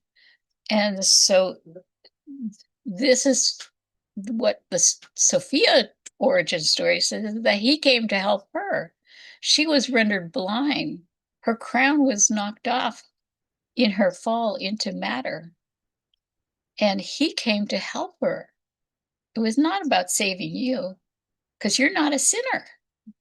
It's because he came for her. And she is here to help you now. Remember, that spark of the divine light is in you. It's about remembering who you are. And so in this Gnostic text, we learn that Sophia's luminous power becomes hidden within Adam to awaken him and the humanity within that divine light. She's trying to help preserve this divine spark in our fallen state of being in 3D matter. And so he came to restore her crown. He came for her because we are love. We are not sinner, and there is no sin. And do you understand why they do not want you to know her story? One can control someone when you have sin and fear. And if there's no sin and fear, and you are love, and you're sourcing it all yourself. So this is my church that I grew up in as a kid, and is completely devoid of the divine feminine. And I was starving. And of course, we had Magdalene, who was cast out of the church. So I became a seeker. I became so hungry for this divine feminine. And do you know the Holy Sophia story? She was actually hidden in plain sight. She's on the front of major cathedrals. But do you know her origin story? Have we ever learned it? I never. It took me years and going to lots of dance classes and continuing to search to even begin to. But you see that rose window that the cathedral has in it? That's the pleroma. That's that source of light which she holds. And so we got the penitent Magdalene versus the apostle to the apostle. And what also has been hidden is that she is the embodiment of the Holy Sophia, the Magdalene. Because she is called the woman who knew the all. In other words, because she did the work and listened to Jesus and took the journey, her soul's journey, she was able to understand that she was one with God. That's what he was asking us to do. Understand you are one with God. And so she became the woman who knew the all. And so, of course, she is the one who can anoint him and help him. So Sophia's purpose has been to activate that divine spark in you. And if you let your spark shine, then guess what happens? There's a transmission that happens. Like when I'm in the presence of Dan and Diana and other people like Melissa, Sophia Joy, and various other awakened women, it opens my spark. It increases the amount of spark that I have, so that we can bring the balance back of the divine feminine and the divine masculine, and therefore return to the fullness, the wholeness that we are love. So we have traditionally Easter Sunday morning, right? That's the celebration of the risen Christ. But in the spirit of the harmony and balance, we needed to have the Magdalene Moonrise service. So that's why I got a vision that I was supposed to create the Magdalene Moonrise service to bring that balance. And the next one is Sunday, March 28th, 2027. So I hope all of you can come, because it's the purpose of it is to fulfill my prophecy, as Jesus says in the Bible. He says it in a number of different places. He says, wherever I tell you the truth, that wherever the good news is preached throughout this world, this woman's deeds will be remembered and discussed. Well, wherever the good news, the gospel, the word gospel means good news, right? So the gospel is being preached all over, right? But are they discussing and remembering with you her? No, I don't think so. So we have to fulfill the prophecy. We have to bring the balance of the divine feminine and the divine masculine together. That is our work that we're doing. And thank you for supporting that work. So wherever the gospel is preached, what she has done will be told in memory of her. This is where it is in Mark 14, verse 9. So I created the Magdalene Moonrise Easter celebration so that we could remember what she has done. And the word Messiah, as you heard Elaine talk about, means anointed one. It's the man becomes the Christed one. But we're all the Christed ones. We're all the ones that need to be anointed. And we need to be anointing each other. So Margaret Starberg used to talk about the heretic painters that were commissioned by the church. The church didn't know they were heretics, but they would put clues in there that they were a heretic painter. And one of the clues was you'd find an X. So do you see the X in this painting? X marks the spot, and the spot is on her. So it's really what we need to do is to focus on her. You see how little Jesus is in comparison? She's huge, because it's the divine feminine that awakens us. That's why there's all this rise of the divine feminine, because it's the divine feminine that's going to awaken us. And do you notice the children in the painting are leading the way, because we are innocent. We're not sinners. We weren't born in sin and have original sin. We're all innocent. So we just, like we said earlier, missed the mark, right? So why does anointing matter? Because at the Magdalene Easter service, the very first station that you come to is the anointing station. It's for the sacred healing that happens through anointing. Anointing is sacred touch. I see who you are. The priestess who anoints you is holding presence to the energetic love. And she's not doing it as I'm superior to you because I know and you don't know. It's doing that I need to share this with you. It's in the sharing that the sacredness gains in strength. We don't become stronger unless we share. That's so critical important. So the anointing matters because the activation is with the intention to touch the divine in you. And when I do that, it awakens the divine in me. It strengthens the divine in me, which then strengthens the divine in you. And it's this sharing that causes us to all get stronger in this love. So you have these two origin stories, right? You have the Genesis version versus the Gnostic Sophia version. One says you're a sinner, and one says there's no sin. One says that Jesus is supposed to save you, you sinner. And the other one says, no, Jesus came to save her. He came to help her. And one makes you obey rules, and the other one says, make no rules or you'll be bound by them. And her purpose, Sophia's purpose, is to help you awaken and remember. So one is the looking outside yourself for some Godhead or some dogma or some way of being. And the other one is to go within. We drop into that which is life itself, that life which exists in us as the fragment of the pleroma. We are from original source. We have just forgotten about it. So we go within. And we make that, instead what we have happening is the Magdalene's getting cast out of the church and she's being stripped of her things. So we have to teach the children now because we have such a fierce conditioning that even a woman fully conscious, according to this Harvard research, still has a hard time when she has to set boundaries. It should be easy. Like men don't have trouble doing some of these things. They just do it because they have been told they can do it. So you have to teach the children. So this is my granddaughter at 5 years of age. And I brought over the Empowered Magdalene painting. And I showed it to her and asked her to carry it in and place it on the altar. And she looked at the painting and she goes, oh, Grandma, she's so beautiful. And she just took it in. And she was so proud. She told her brother, I get to carry the Magdalene in while everybody's witnessing. She was so happy to have this sense of responsibility. And she is just gazing and focusing. And you can see this little 5-year-old is just, she gets it. She's totally taking in that love.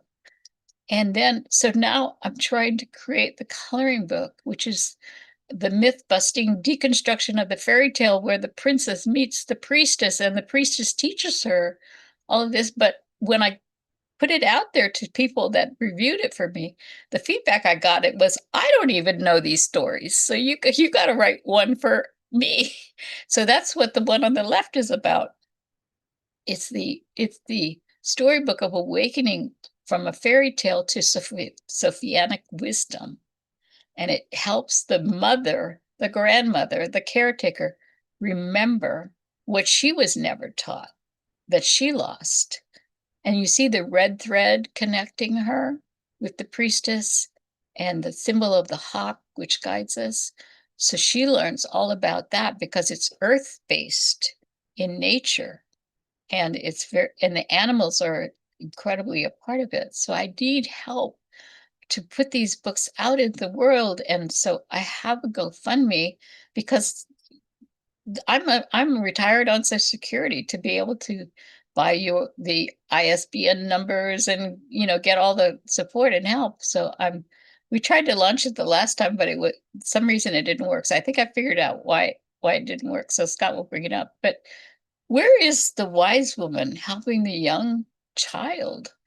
This is the young Sophia, the princess. She's going to be a princess, but look, she's got a wise queen grandmother who's teaching her the way of love, which is what Kathleen's book about the Boleyn heresy is about, is how Anna Boleyn was being put into a mystery school and she was taught about the ways of love. Instead, what we have is young children are conditioned not to trust older women. All the older women look like hags and they look mean and they want to kill your prince. Or if they are beautiful, like the Sleeping Beauty one, they're going to turn into a dragon and slay your prince. So you don't want to have anything to do with older women. And so there's this repulsion that children are conditioned with to not connect with their things. So in the coloring book, and it's also that we need that multicultural integration. We have the contrast between the castle, which is walls and built up, versus the temple, which is open. And Sophia's like, how do you stay safe with open temples? Well, you say, learns later, it's that love creates safety. The more love we have, the safer we are. And so you learn the difference between walling ourselves off versus opening our minds and opening our hearts and honor, which means we have to honor the divine feminine because she's a part of every culture, every life. We have to bring in the arts. And we learn that instead of looking to a man that's where true love is, you got to find your prince. You got to love is outside yourself. You learn that no, true love is within you, as you. And so when I read the story to my grandchildren, I asked them which page they wanted to color first. And my little 3-year-old on the right, she said, true love page, Grandma. And you see the little pink heart on that page? She tried so hard to make sure that she did not go outside the lines. And little 3-year-olds, they just scribble, right? They have a very hard time. And she just tried so hard to stay in the line so that she could get that heart right. And there is her grandmother's behind her and has her back. And we're talking about where true love is in her. And she's drawing true love in the heart, right where it's located. In fact, if you put your hand on your heart and you just stop and meditate for a moment to see if you can connect to your heart, that's how we learn to connect with that spark within. So you understand now why we need to do this. And anyway, thank you so much. But Scott, I just want to say this about the Global Peace Tribe people, because I really want to acknowledge all of you at the Global Peace Tribe who keep coming back.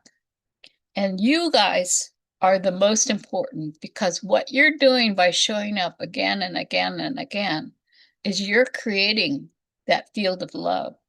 You see, it's not about, do I have a romantic love or not? It's about building, gathering, and in the gathering, we create the field. And if we create the field, we raise the frequency. And if we raise the frequency, it impacts us all because it strengthens that field of love. And anyone who comes in contact with that field of love, it awakens something in them because they can't help not feel it because it is in them as them. So the Global Peace Tribe, every single one of the people that keep coming back over and over, you see me coming back all the time. In fact, Scott, I want to recommend at some point that you have a show where all the presenters come back, and they come back to create the field. And the show is nothing about who's presenting or how great the presenters are. The show is about creating the field.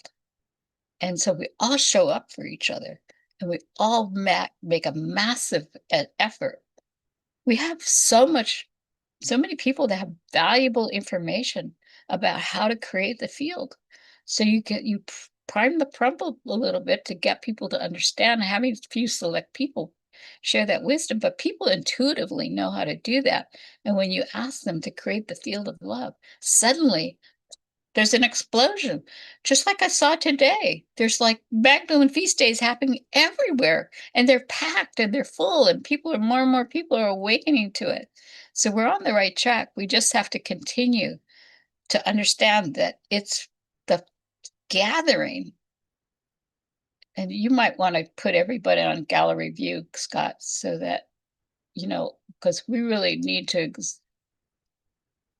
honor your Global Peace Tribers. Everybody got your camera off. If you can turn your cameras on, that would be awesome. Yay. I just want to say how much I appreciate all of you so much. And I love you all so much for all the work that you've done to come and bless and pray and be with us and give love to these ideas and do what you can to spread the word and bring in more people and bring in more powerful ideas. So, and Scott, you've been such a great steward of this in Omashar. We acknowledge you for all the labor and it's labor intensive to do all this work. I do one show and I'm like, wow, this is so much. But he does show after show after show after show. So, my hat's off to you, my dear. And so thank you so much. I will stop now. I do want to put our attention on her GoFundMe. And I'd really like to encourage everybody to please donate. Whoops. Let's make it big again.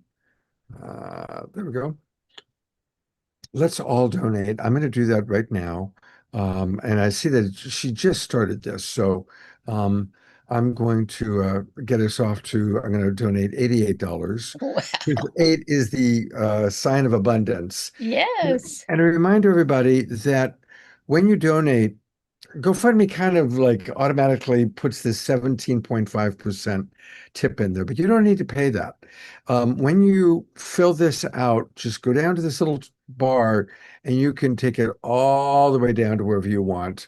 I'll leave it at like 1.5%. So you can choose how much of a tip you want to give to GoFundMe. And we appreciate GoFundMe, but we don't need to give them 17.5%. Right. We want more money for our beloved Christy. Now, for Thank those of you. you watching on Facebook and YouTube, if you just go to GoFundMe and in the search bar, probably start Support a Grandmother's Inspiring Coloring Book. You probably don't have to write all that. If you write like half of it, it'll probably show right up because Yeah, it's a probably pretty, my name will bring it up too. or put it Christy Michaels and you'll get it. So I will complete the my donation in a Thank you, few dear. moments. Absolutely. And thank you, Christy. Thank you for your devotion of bringing together this incredible show. I'm going to bring up our presenters one more time, so we can all appreciate them. And thank you. Big, big hug. And of course, remembering Elaine Kalila in Glastonbury, Eden down in Los Angeles. Bring up And Anasuya too, because she's been a team player with me, supporting me for all. let me find Anasuya. Oh, there She's- she is. Hallelujah, Anasuya. We love you so much. And Anasuya, we periodically give her, lots of time on a show because she's got so much to share. We adore Anasuya. She's one of our favorite people. So a big thanks to all of you. And please, everybody, don't go away because we still have quite a bit of show left. We are going to have some important Global Peace Tribe announcements. Then we're going to have our prayer time with Tiara and all of you. And then we're going to close out with an Omashar song. But there's a lot of pretty important Global Peace Tribe announcements that I want to make. Tomorrow night is when we're going to have this special event at the Sunrise Center. And Christy and I both used to work at the Sunrise Center. We have a long history with Lori Grace in the Sunrise Center. When I first started teaching compassionate communication, it was at the Sunrise Center. And so a lot of wonderful things happen there. So for any of you that happen to be in or close to the San Francisco Bay Area, the Sunrise Center is in Corte Madera, which is in Marin County. And so you are absolutely welcome and invited. Come join us in person for this really special program. We've got with us Sally Cox. Some of you met her. She spoke on my show on Saturday night. She's staying right here in Tiburon. And many of us know what Diane Fossey did for the mountain gorillas. We all know what Jane Goodall did for the chimps. Well, Sally's the next generation, and she's doing it for bonobos. And bonobos are this amazing form of ape. They are maternal. They are a matriarchal society. They don't fight, they don't war. When there's a conflict, they encourage everybody, all the different apes, to make love with each other. And they share their food with each other. And they really are a model of a matriarchal society. And whereas patriarchal chimp tribes are violent, they will attack other tribes. The matriarchal bonobos never attack. So we're going to learn all about that tomorrow night. Now, of course, most of you can't come to the Sunrise Center. So, of course, I have created a Zoom room link where you can come in and join us on Zoom. I did send it out in an email yesterday. I'm also going to send it out in another email um, tomorrow. But I also want to put the link into the chat box for all of you right now. So please do join us tomorrow for it's at 7 p.m.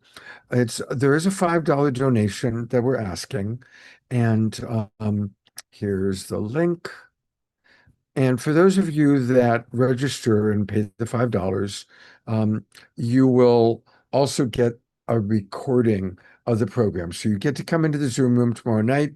I'll be hosting it. You can ask questions of Sally and, of course, interact in the Zoom room. If you can't make it, or even if you do, you'll also get a recording of her presentation. So please join us. And I'm going to put the link into the chat box right now. Scott, you forgot to mention the most important part is that meager, that little bitty $5, which may be big to some people, goes to saving the bonobo. It goes to her work. It doesn't go to like some magical fund that pays your rent.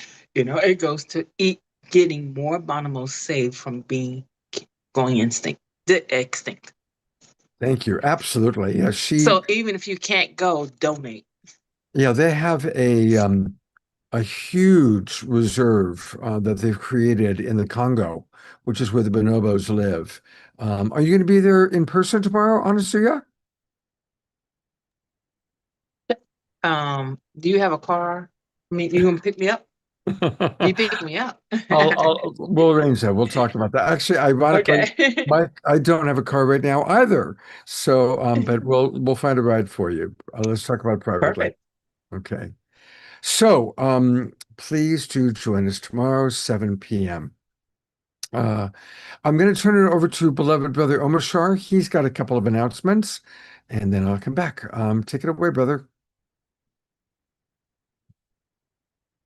Yes, indeed. I do have two announcements. The first one is on Friday morning, 8:45. I am playing 3 or 4 songs to start this amazing free morning session with Steve Farrell called Beyond Limits. And it starts at 8:45 a.m. Pacific time with moi, and then it goes into his 2-hour session. And so please, I'll put the chat in the chat, the link to this, but come and join us. It sounds like a great session. He's such a wisdom keeper, and he's sharing his knowledge free, which is a great thing. And so for those of us on YouTube and Facebook, it's humanitiesteam.org.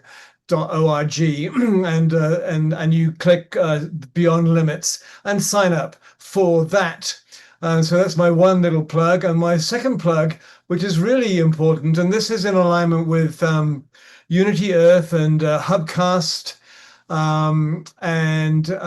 basically on 8/8 for 24 hours, based in out of Australia, there's this program in which I'll be playing music throughout the day, but there's all of these different nodes around the world, including Ramail and Noreen from the Peace Cafe in Pakistan, who are going to be presenting during the 24 hours. And you can join in at any time, and you can become a node. But anyway, register on this page. For those on Facebook and YouTube, put in peace.intruth.io, peace.intruth.io, and you'll come up with this amazing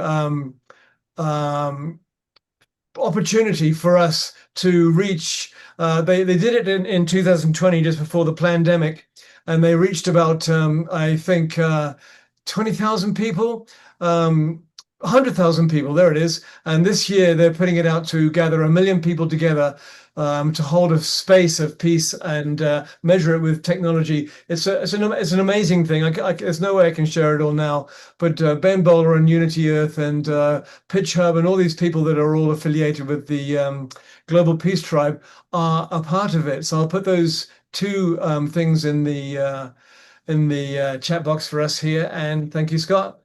Absolutely. Thank you, brother. I always like to let people know what we've got coming up. And then we're going to go to prayer time, and then we're going to go to Omashar for a closing song. But while we're on our announcements, this Saturday night, it's going to be a connecting. Whoops, wrong one. I've got two there. Whoops, they both went down. Uh-oh. Let's try that again. This Saturday night, we have an evening with 4 wise women. Boy, this is being. Are you guys seeing that? Are you seeing an evening with 4 wise women? Yes, Okay. no. Okay, great. My computer's doing a funny thing. Each one of these women is really quite extraordinary. Linda Starr Wolf has been on the show before. She's going to lead a beautiful shamanic journey. Rihanna Skywalker is going to talk to us about the extraordinary astrology that is happening right now. Some of you have probably heard about it. Anadea Judith has a beautiful new program she's launching. And all 3 of those ladies have been on before, but we have somebody else, Cassandra Vitan. She was on briefly when we did our Evolutionary Leaders Circle show when Omashar and I were in Santa Fe last month. And she's an amazing woman who ran IONS, the Institute of Noetic Sciences, for 9 years. And so truly an evening with 4 wise women.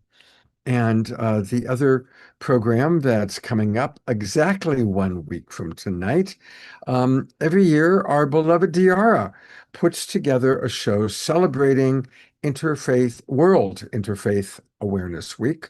And she's brought on some of her wonderful friends. And Diara, do you want to share a little bit about this?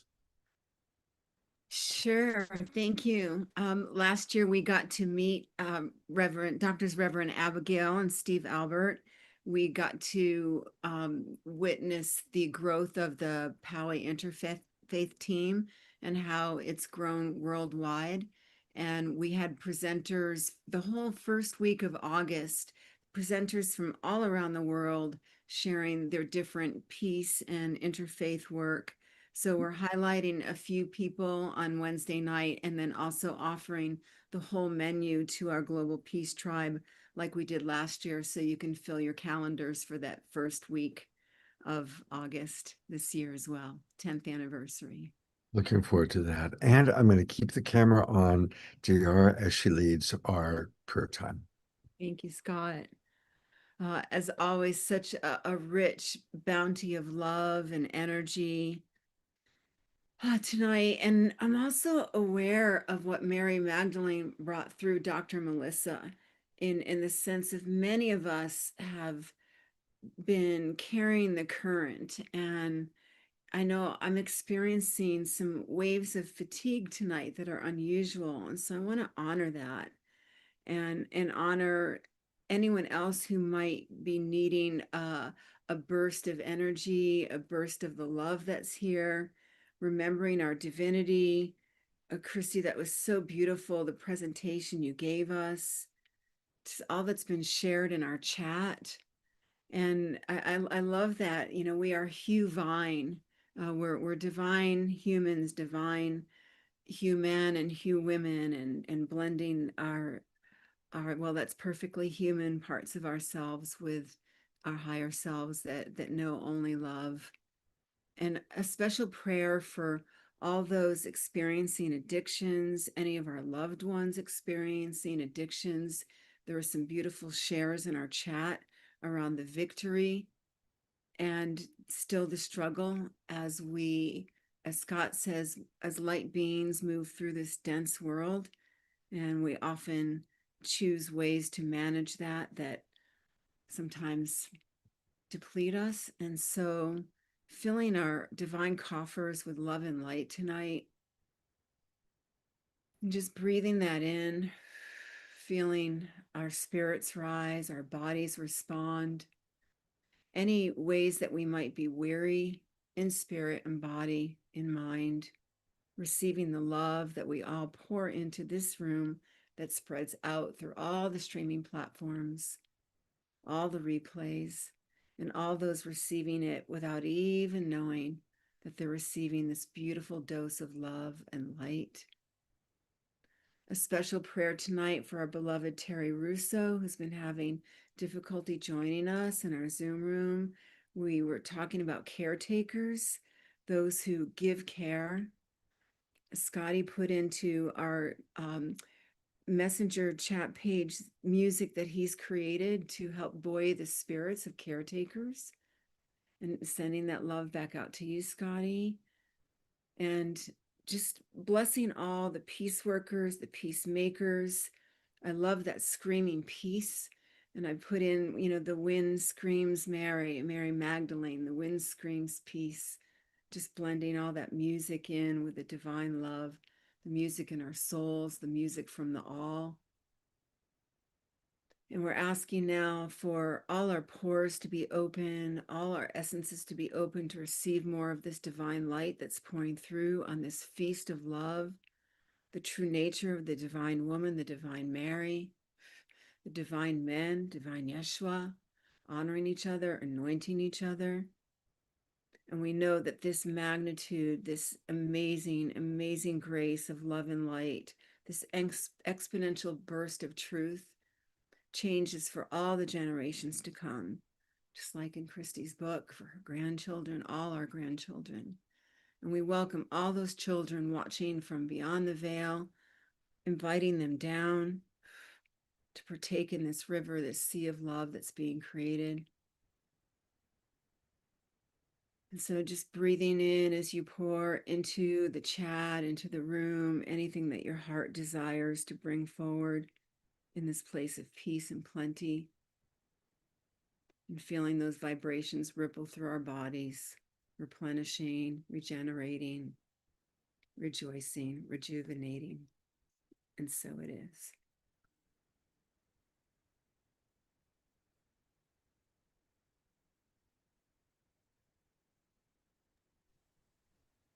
Going to go to gallery view, and we always do 2 minutes of silence for you to put prayers forward for anything that's in your heart.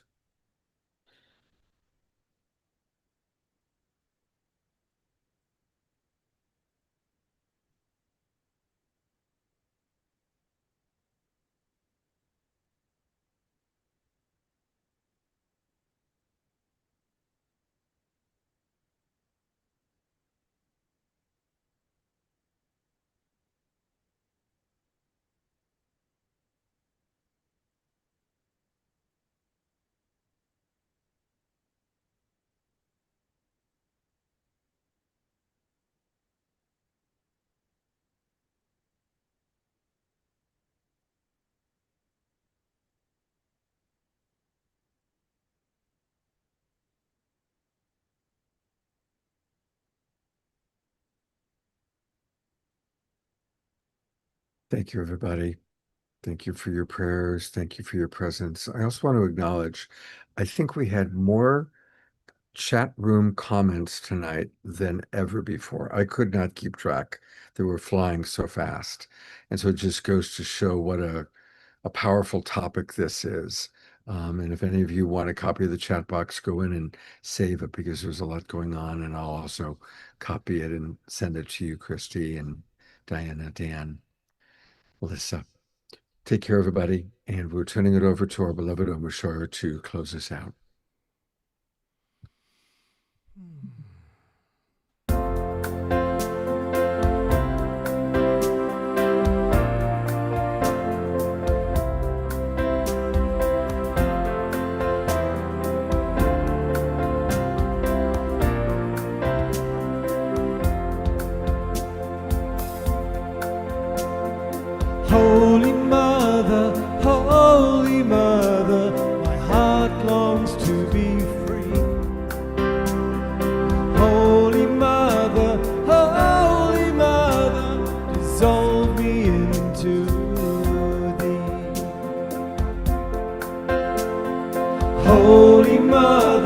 Holy Mother, please purify my mind. Holy Mother, let me feel your love divine. Holy Mother, Holy Mother, Holy Mother, Holy Mother, Holy Mother, hold my hand within your hand. Holy Mother, let me feel all that I am. Holy Mother, you are rising through my heart. Holy Mother, I know we will never part. Holy Mother, Holy Mother,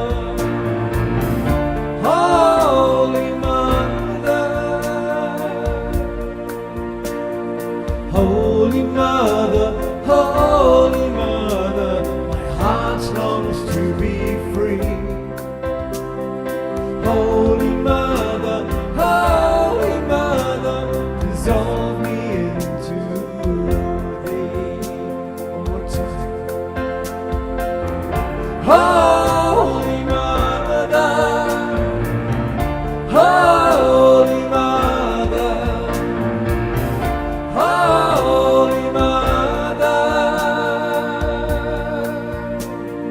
Holy Mother, hold my hand within your hand. Holy Mother, let me feel all that I am.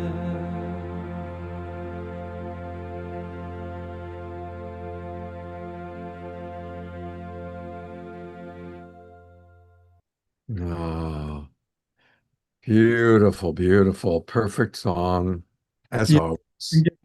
Giving gratitude to Kathy Zavada for having written that one. God bless you, Kathy, wherever you may be. Ashland. Ashland, of course. Lots of good things happening in Ashland. Thank you, everybody, for being with us. Big thank you to those watching the recording, the replay. You're all part of our hearts. Have a beautiful few days, and I hope to see all of you on Saturday night for an evening with 4 wise women. God's blessings, everybody. Take care, and happy Magdalene Feast Day. May the Thank you. spirit of Sophia, whatever that means to each and every one of us, may we experience it in our own unique way. And I Good blow night. out the candle that Anasia gave me to let the smoke carry your prayers up to the ancestors. I love Thank that. you. Beautiful. Perfect.